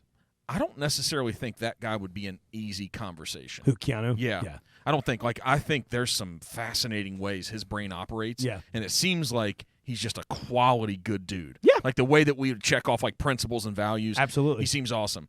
But sometimes it's those late night guys' job, I'm assuming, to have some gotcha questions. Sure. I'm assuming. It feels like that. Feels like that. For sure. Everybody's looking for their viral clip. Right. They're like, if I say this to Keanu, will he And so he hunt said, my dog? Yeah. So he asked Keanu, and he's like, so what's going to happen when you die? And so I'm like, what? And so he sits back, and he said, I know the people that love me are going to miss me. And I went, oh. So John Oliver, he's always kind of mean to people. Yeah. He just is. Yeah, I kind of love it sometimes. He's just kind of mean. I generally respond well to that stuff. It's like I'm used to the cutting it up. I'm I also understand your viewpoint. But here's what he did. He was sitting there. He's expecting to hear something, and he went, and he put his hand out, and he just shook Keanu Reeves' hand, and it was like, now that is a clip. Yeah, that's a powerful moment. It was incredible. And so he didn't know that was going to happen. I'm sure Keanu's a tough interview, right. But the question caused it. I don't know. I don't know what we do with that, but even maybe with the toughest guests, it's your job. Yeah. It's my job to be like, man, I got to get something good out of this today. For sure. Right? Yeah. And I always haven't. I get pissed when I leave one. Sure. And I'm like, son of a bitch, there had to be something there. There's a Right. reason why I had him on. So, Mr. Hot Dog. Yeah. Oh, gosh. Yeah, it was a very flat, dry interview. And I was kind of just like, what are we doing here? And so, but when you do get a guest who's like, look, one of the other ones where I was like, the corporate people were messing around with it. The guy they sent, he was like one of the people that I had on the show where I was like, oh, you definitely understood the assignment. And I walked into this bit. And I'm like, all right, I cooked up kind of a snarky, mean bit because this dude was supposed to, we had like a product exclusive. And I was like, yeah, you're coming in while it's exclusive to us. And that way we can do an episode around it. People will come in here for the month that we have it before it goes wide to all these other brands. And then they hemmed and hawed on it. And I know it wasn't the guy that ultimately came's fault. Am I supposed to say when you come in here, Dave, I think this is what we're going to do, part of the production. You're going to come in. The first time I meet you, I'm going to shake my hand and be like, today, do you understand the assignment? See what they say. Is this going to be like a, holy shit, I'm leaving right now, and you look at them real serious? And see what they do. That's a power move. If you don't do it, I might try it on mine and be like, so tell me your John Oliver thing, and then we can wrap this up so I'll keep you all No, night. it's all good. I'm having a great time. But yes, so my John Oliver thing is that one of the commercials I did in, was it 2021? Yeah. I got placed in a giant mascot-style cicada costume, and I still have it in my office, and I wore it, and then it's a long story. I crowdfunded it after the shoot because, like, it was another one of those dumb things. I was like, guys, look what I'm wearing today. And it blows up big. And the company's like, listen, do you know anyone that would want to buy this? It's kind of expensive. And I'm like, well, yeah, of course. He's me. But what are we talking? And then they told me, like, well, here's the deal. So it was like made for the John Oliver show. And there's a clip you can find where like somebody's in the suit sitting behind John Oliver. He's doing a bit about cicadas coming back. And then they used it on this. It was a heating and cooling company in Columbus. And they had, the whole bit was just me, like, annoying people all summer long. It was a fun little commercial series. Were you the guy in the cicada costume on John Oliver show? I was not. I wish I was. Trust me, John Oliver, call me. I'm also mean. And I love you being mean. But no, so that was the thing. They were like, listen, and they gave me a very high price point. And I was kind of like, oh, no, I am definitely not that guy. Thanks for the offer. I appreciate it. Well, then, of course, this is like before the ad really goes out. Then after the ad goes out and all my friends are interacting and it's going well, they're like, listen, we'll cut it down to like, I think the What's last. it cost? What's a cicada costume cost? I mean, I think that the few grand? Yeah. So then I finally get it down to like $1,500. And I was like, listen, dude, I really want this. But I was like, I might only consider it. I was like, maybe at half the price. And he goes, let me check. I was like, oh, shit, I still don't want to spend $750 on this stupid thing. And he called you. Well, and so I go into a show, right? And it's like one of the first concerts I've been to. It was at Radio Artifact inside Urban Artifact there in Northside. And it's like the first show I've gotten to see for a while. It's like some of my friends are performing. I'm hyped. And my phone goes off a lot, but like it went off a little extra that night because like leading into this, I was like, listen, this guy just offered me this suit for $750. I was like, here's what I'm thinking, guys. I'll put up $250 of it right now. And I was like, and I have a few thousand followers. If you guys all chip in $5, we're gonna own this suit in like no time. I was like, you all think it's funny? I was like, right now, if I buy it, it's a poor financial decision. If we all buy it, it's fucking hilarious. You're shameless. He's a shameless fundraiser. Yeah, and I was just like, I was like, listen, we'll hit this, and then here's the deal. And then I was like, listen, if you donate over X amount, I'll come do it. I'll show up at your business or I'll show up at your friend's party or whatever it is. And I think I still owe like one or two people this. And I was like, you can have the money back if you want. I'm a kind, genuine person. I was like, no, you can have the money back. Well, so anyway, I post this on Facebook, like LOL, put the phone down. I get maybe 2 or 3 songs on my friend's set. And again, it's like buzzing as it's vibrating on me now. And I'm like, man, it's going off just a little bit more than I thought it would. And I turn the phone over, and it's like my Venmo notifications have just been going insane. And I'm seeing like local businesses donating like hundreds of dollars. And I'm like, in like 15 minutes, I had well exceeded the goal. Like $5,000 or something. I was just like, guys, please stop. I was like, also, we were over the goal. If you want your money back, let me know. And everyone was like, no. Like, keep the money, go buy something else. And I was like, I think I made the joke. I was like, guys, if you let me keep this money, I'm taking a trip this summer. Because at this point, to Japan. I can see it. I wish. There's going to be another GoFundMe. That's what I need a cherry blossom. What's going to be the next weird animal? It's going to be the next thing that pops at the zoo. He's like, guys, it's a GoFundMe for this. And I'm getting a hippo suit, and I'm going to need to fight Fritz. You know, has Josh made you a T-shirt? I don't know. I don't think he has. Well, I've done custom stuff at Cincy shirts. I just did one recently for an event I did, but I don't know. I haven't made it on anything yet. So, because if you can roll into the coffee shop and then make your face in the coffee, man. How cool is that? That was at Jeff Ruby's. They did that. That's crazy. That was the most insane thing that's ever happened Did they in know my you life. were coming? Yes, they did. Was it for your birthday? No, it was even weirder. The article will probably come out soon. I just proofed it today, but I got submitted for this. The BMW store sponsors it. It's like a few brands. Local 12 was involved. It was like this whole thing about pursuing your passions, and I got submitted for it. And they were like, "Hey, we like you. You have a cool story, and we want to take you out on a night." Take you out for a night on the town. So they sent me. It was like the weekend Taylor Swift was in town. But Taylor they Swift concert? No, I couldn't. I don't have that much juice yet, but close. But they I mean, I don't know. I Ruby's definitely nice. I ran Ruby's menu and Yep. tried pretty much everything that they've ever sold there, and it was incredible. Was there a I bunch mean, of content around the night? Yeah, I think there should be. I'm like, well, I think this should air probably. I think that'll go live in the next day or so. So I'm probably safe to say all this. But yeah, there's like an interview. There's a bunch of photos. I mean, literally, I've never felt like a celebrity the way that I walked in, and they have a separate table for me in there. They've got a bunch of like camera lights set up because they're doing photos and all kinds of stuff.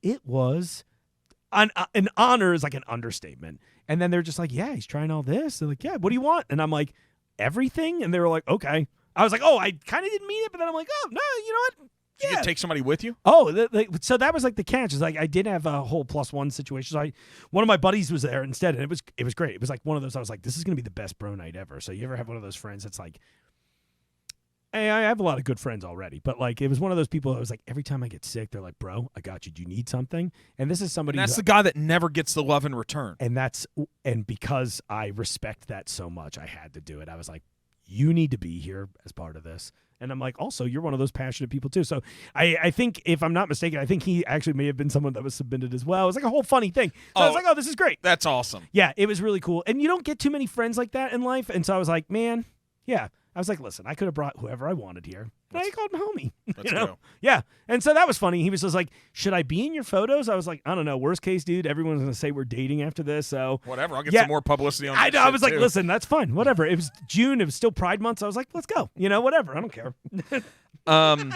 So you talked about Davey Lee Roth.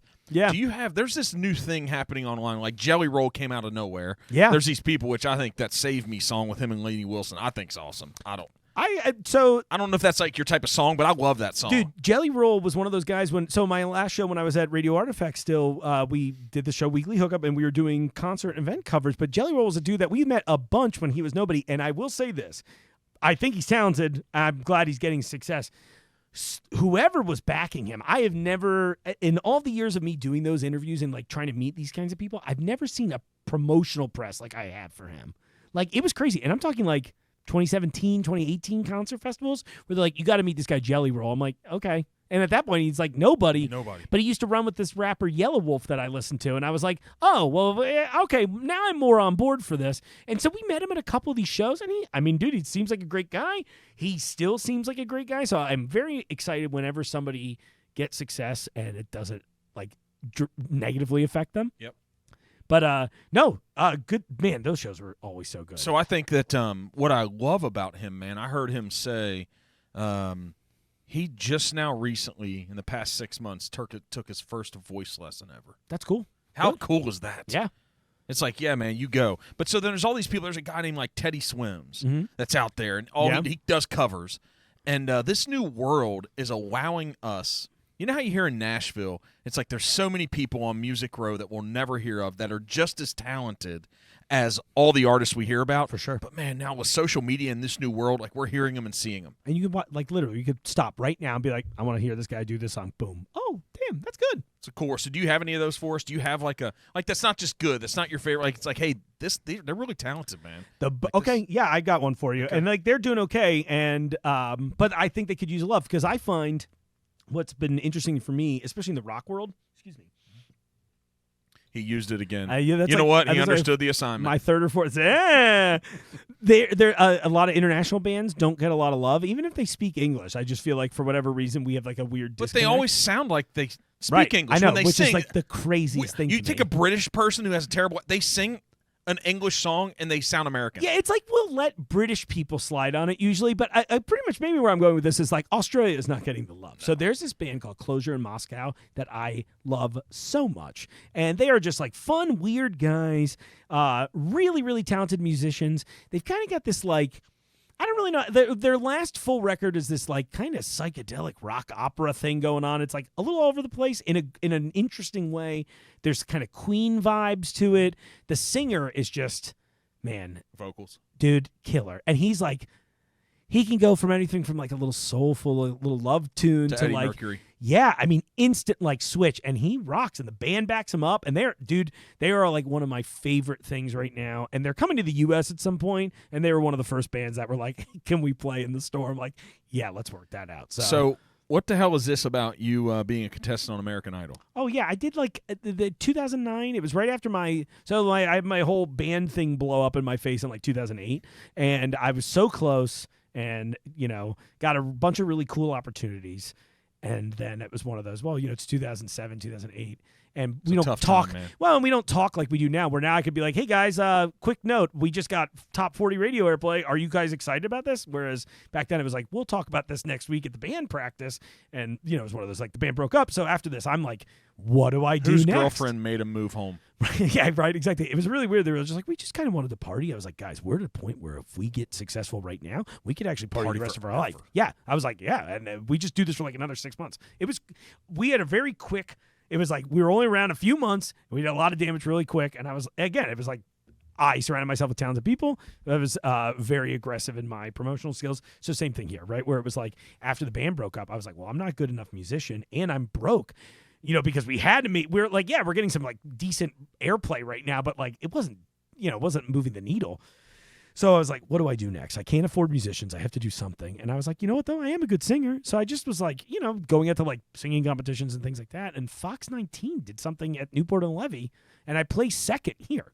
And then, but I remember one of the producers was like, you're actually my guy. This other guy, he was like a way more handsome guy. Crowd voted for him. For bullshit. Sure. And and he had a good voice too. Don't get me wrong, it wasn't like that, but it was definitely like and that happened a lot in my career. You're like, guys, I'm handicapped. I'm fat. Yeah, I was like, I get it. Now, I'm a story though. You could use this to your advantage.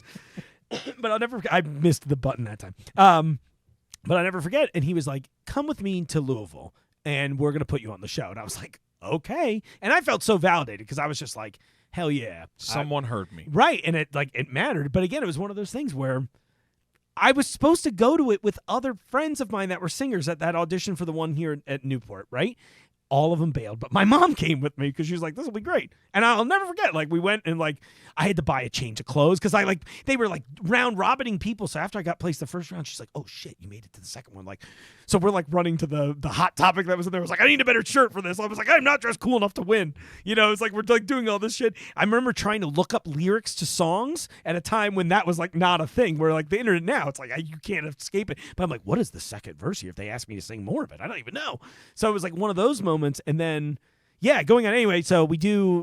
We go to Louisville, and then like what they don't tell you about American Idol is that it is all like super scammy. In that like you would go, you meet like these local producers, like it's like Louisville Fox people, then it's like Kentucky Fox people, then it's like Midwest Fox people, and you're like going up the chain. And then if you make it through like 10 rounds there, then it's like, all right, we're gonna put you in the running for Simon and all those people, right?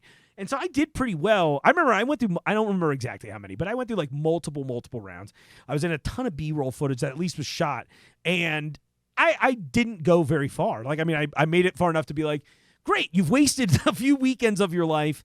That's it. And so I just remember when the show aired, people were like, dude, we saw you in a couple clips in the pilot. And I was like, hell yeah. But I don't think I ever sang on TV or anything like that. I never watched it. It was like, it was a bad time for me. So I was like, oh, I didn't make it on the show, and I'm like upset that my career is not going the way it is. I'm not going to watch this. But yeah, that was it was still a cool experience. I remember the funniest part is every time you do well, they would pick all the people who were doing well and would like stage them into a very small area in the arenas, and then they'd get all of our B-roll shots. So it was like, oh, weird that all of the semifinalists just happened to be sitting in the same section in this basketball court, so ridiculous, but still fun. Was that 08, 09? Yeah, it would have been. I would guess it was probably fall of 08.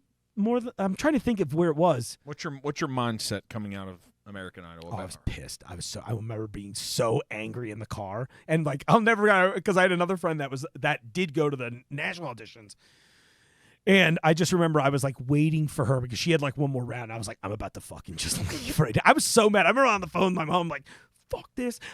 this stupid fucking show is like, this is all scam. And I'm like telling her all the shit that I was like, oh, it's clearly this reality show has very little reality in it whatsoever, mother. And she's just like, it's okay. Like, okay, well, you can leave soon. And it was fine. And then like, it was whatever. I was just so mad because like music, truly, out of all of my passions, that was like the one. I was like, I am going to be a rock star. This is going to happen. I'm going to learn songwriting. I'm going to learn everything I can that I can do well in this thing, and it's going to work.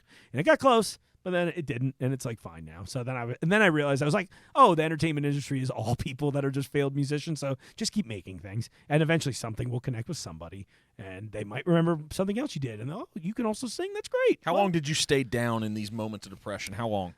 Depending on the year, sometimes months. But then.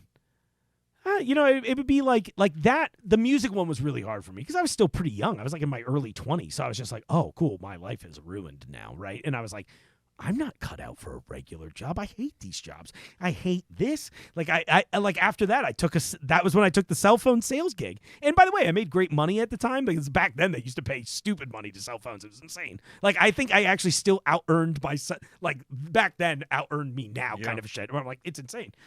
But I just remember being like so broken up about it where I was like, oh, I guess I just got to give up on life and doing this. And like, I really was like, this is it. And then I don't know what it was, but it was like something triggered. I remember it was like, I think I was like 27 or 28. And I just had that hard talk with myself where I was like, Mark, you can have these things. You just keep telling yourself you can't. And then by doing that, you don't take action. And then you're unwilling to go, oh, you're also the roadblock. Like it's not everybody's fault, because I had that dumb mindset that I've seen in so many of my friends too, where you'd be like, I'm never going to be a filmmaker. Disney owns everything. I'm like, dude, Disney hires us all the time. Actually, I actually think it'd be probably easy. Now that I know, I'm like, oh shit, I think I actually could direct a Marvel movie at this point. I'm like, they want people like us. You just have to keep making it. And then it was like, all right, well, how do I get successful in this career? And then whatever it was so nice. And, I definitely back and forth some struggles here and there, but I've learned things about certain therapeutic methods from early, podcasters, people like Rogan or Duncan Trussell and those types of people that were like, here's some alternative methods and medicines out there. And a lot of them were getting really popular in the media, and that changed my life too. But that's a hard one to say in public because people are like, whoa, you did what, where? And that changed your whole life? And I'm like, yeah, I sound like a crazy person. But, yeah. Duncan's wild. Dude, he really is wild. And his voice is just sometimes hard to listen to. You're talking about an anarchist, man. I mean, he is wild. Yeah. Well, early on, he was just like, everyone should do psychedelics. I was like, okay, Duncan. And then somebody published an article, and they're like, they're testing psychedelics in Colorado for depression. I was like, all right, we're going to Colorado. Let's see what this is all about. And I'm like, oh, shit, it's gone now? All right, well. Must not have worked as well. Yeah, exactly. It must not be for everyone. Yeah, right. I know you guys love it, but it must not be for everyone. Yeah, I'm like, I can't tell everybody that secret. No, man, when they show up in those space suits and stuff. Oh, my God. Yeah, I know. It's amazing. I love it. Next time I come, I'm bringing a Is that what it suit. is? Okay, Yeah, good. What about the cicada? I like a costume. What about the that would be amazing. And it's weirdly not as hot as you'd think it would be. What would be the counter to the cicada? Like a giant can of Raid. But it has to have a working spray bottle. That's my only request. Can you have a sponsor? Do you all sell Raid at Jungle Gyms? Yeah, probably. Let's reach out to them. You think you could Who owns make it? Frito-Lay, probably. Like, listen, if you guys are done spraying that on my chips, give me some of this in here. I need a giant can. I'd like it to work. Like, can we make this happen? And then when I hit a button, it shoots something across at That'd the be cicada. awesome. Yeah, exactly. But it's actually wasp spray, and I'm like, oh, God, it's working. It's too real. Anyway, I'm so sorry. No. So what would be the song? We're finishing up. If you had, do you play guitar? Yeah, a little bit. What would be the song you would sing now on the way out? So I'm going to go and shout out my guys in Closer in Moscow again, and they have a song called Happy Days. And I think it's kind of my new secret anthem. You're chasing happy days? Tell me, are you closer now? I'm like, yeah, I am closer. Thank you for asking. Thank you for asking, Christopher. That's really how I felt. It's great. It's great little, it's got like the good, they're a cool band because they have that kind of uplifting thing going a little bit, but you'll see if you dive through some, or I'll send you a playlist or something annoying. I think what's awesome, man, is like to hear the journey of your life, all the bobbing and weaving we've done tonight. Yeah. And then hear that like this is my band that we don't know about, but happy days, man. And you're like, yeah, I'm closer. And I'm like, that I think is totally true about where you're at now in your life. Yeah. I'm like, he's really closer to the happy days than he's ever been. Yeah. Through all the journey. And like, you're proof, dude, of like, just keep going. Dude, thank you very much. Truly, it really means a lot. And I'm telling you, if you're listening to this right now, don't stop. unless you're terrible at it. But like, only stop to be like, am I terrible at this? And then you're like, no, I'm pretty good at this. Definitely keep going. If you feel confident, I believe you. If not, well, someone else will tell you. I'll be polite about it. My take is, man, listen to the ones that really care. You're so right. Beautifully said. Awesome, dude. Hey, thanks for coming in. I think there's going to be a couple people buy a couple of Jungle Jim's bananas. They're going to, like, buy some off-the-wall. You all have some of the most wild things ever that can be bought at that store. That's right. Just wild stuff. Too much wild stuff. Yeah. Try working there. I'm like, do I pay to work here? I buy so much shit every day. That's his It's angle. great. That's his angle. It is. He's brilliant. Like I said, total pioneer. Jungle, we love you for it.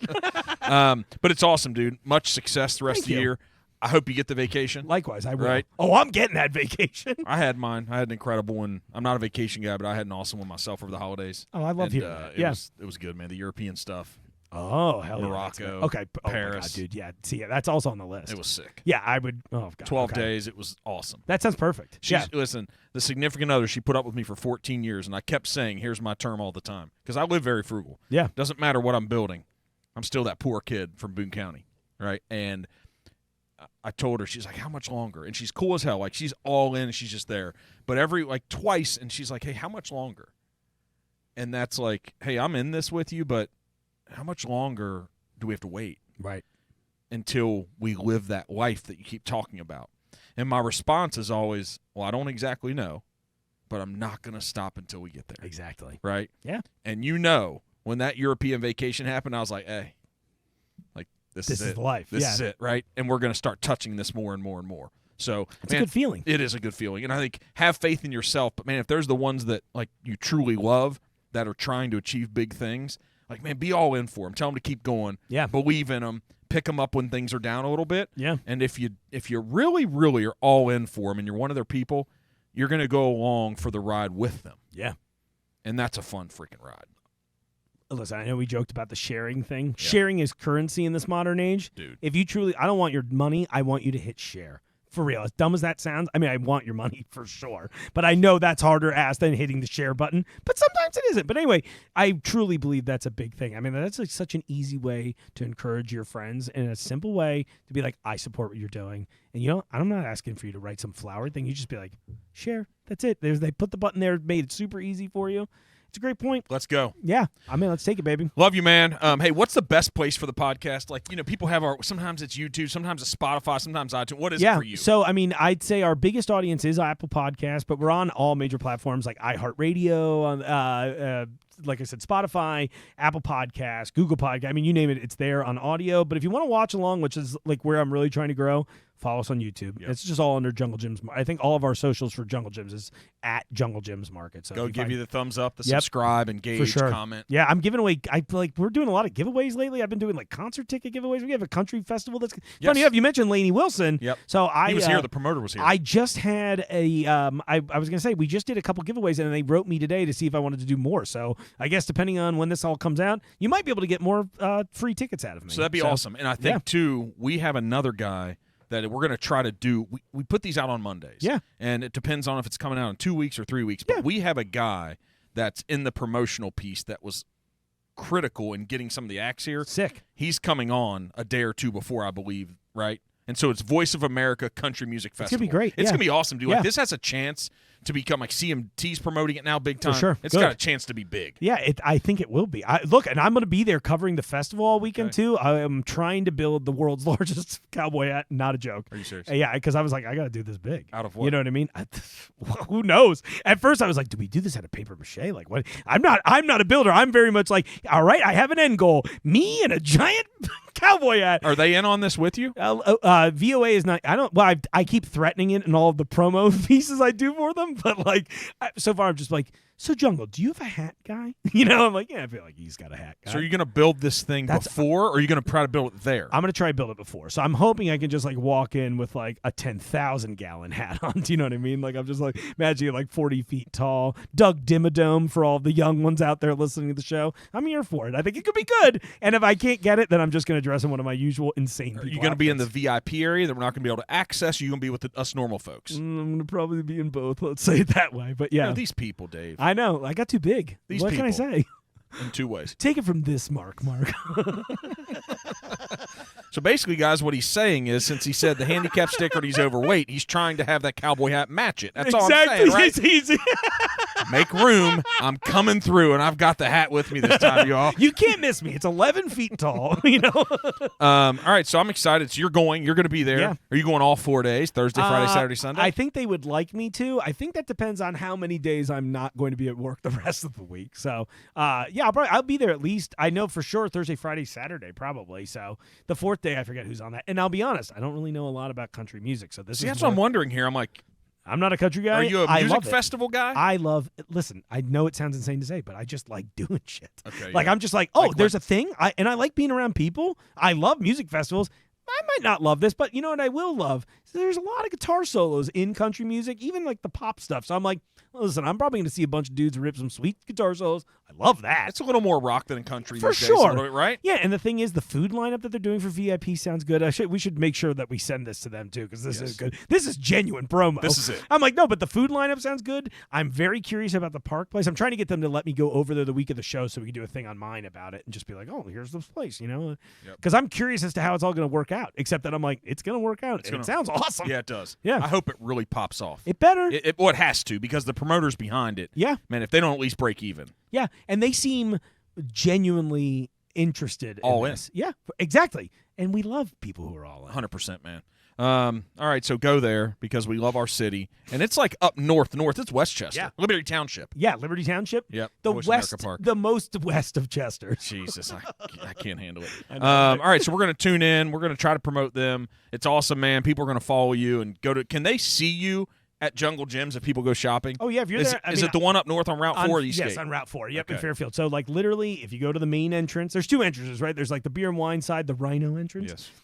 But if you go to the main entrance, classic giraffe entrance, you can't miss it. You literally walk in, and it's like a 12,000 square foot toy store, and then a giant shining monument to me. It's insane. Like when you walk in, you'll be like, "How did he convince this man to do it?" So how big's the studio? It's huge. It's like, I would say maybe twice the size of this room. Why's he got to talk shit? See, exactly. Listen, I just don't know why you got to. Why couldn't you say no bullshit? Why couldn't you say like, hey, you know how big a football verb you is? You know how a football field? It's like an eighth of that. You got to go say some shit like, well, man. No, it's probably like, not even that. It's like two of these. Oh, listen.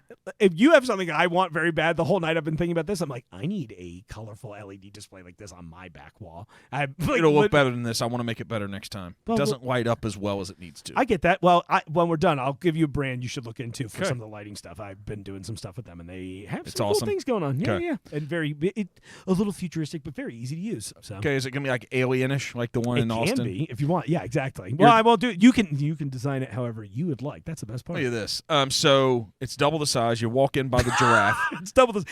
That's why I tell everybody all the time. They're like, Mark, what can we expect from you? I'm like, well, first off, it's double the size that you're expecting. Right. No, but all kidding aside, I mean, like, I have a. It's probably not double. It's probably like 1.5. So it's like I have an area. Just stick with double. Okay, that's fine. It's similar setup to this. I mean, you can't. There's glass windows, so you can watch me. Jungle calls me his barracuda sometimes because I'm kind of in the fishbowl. But I got the setup. I worked with our creative team to design this insane backdrop. Awesome, dude. Yeah, and then they made me clothes out of it too, which is hilarious. It's cool. And then I mean, I've got all my guitars hung up there. So if you want to see some of my personal collection, you can check out the guitars that I sang to people in high school with. Do you randomly record? Yeah, pretty much. I'm like, I'll usually be there weekdays, and then sometimes weekends if there's an event. It kind of depends if there's something going on or not. But for the most part, I'll usually be there weekdays, and that way I'll just like, hey, listen, you got an hour today? Let's go mess with some customers today. Let's see if they can guess how much their groceries weigh. That's and if awesome. they win, Do you have I'll a team pay of them. people with you? No, I unfortunately don't. So I keep doing these shows to be like, hi, everyone. You know how the show looks really great? It's because there's multiple people working on this, and they believe in the project. And I know you believe in me and this project, but I need you to believe in an employee for me too. An employee, yeah. So I do have some help from our creative team. I don't want to say that's good. Nothing, but so they do have a creative team there. Yeah, but they do so much other stuff that like it's like all right, I'm a 1 hour of their 40 kind of a thing, and I get it. I mean, they are like busy. Everything that like listen, you have no idea, silly shit like how much signage we have in the store. I stopped one aisle today. I was like, there's 6 signs in this, and I know that when things change, like someone's gonna have to replace a sign or somebody's gonna. It's wild. It's wild. Yeah. So go to Voice of America Country Music Festival and see the biggest cowboy hat ever. Yeah. See, it's easy.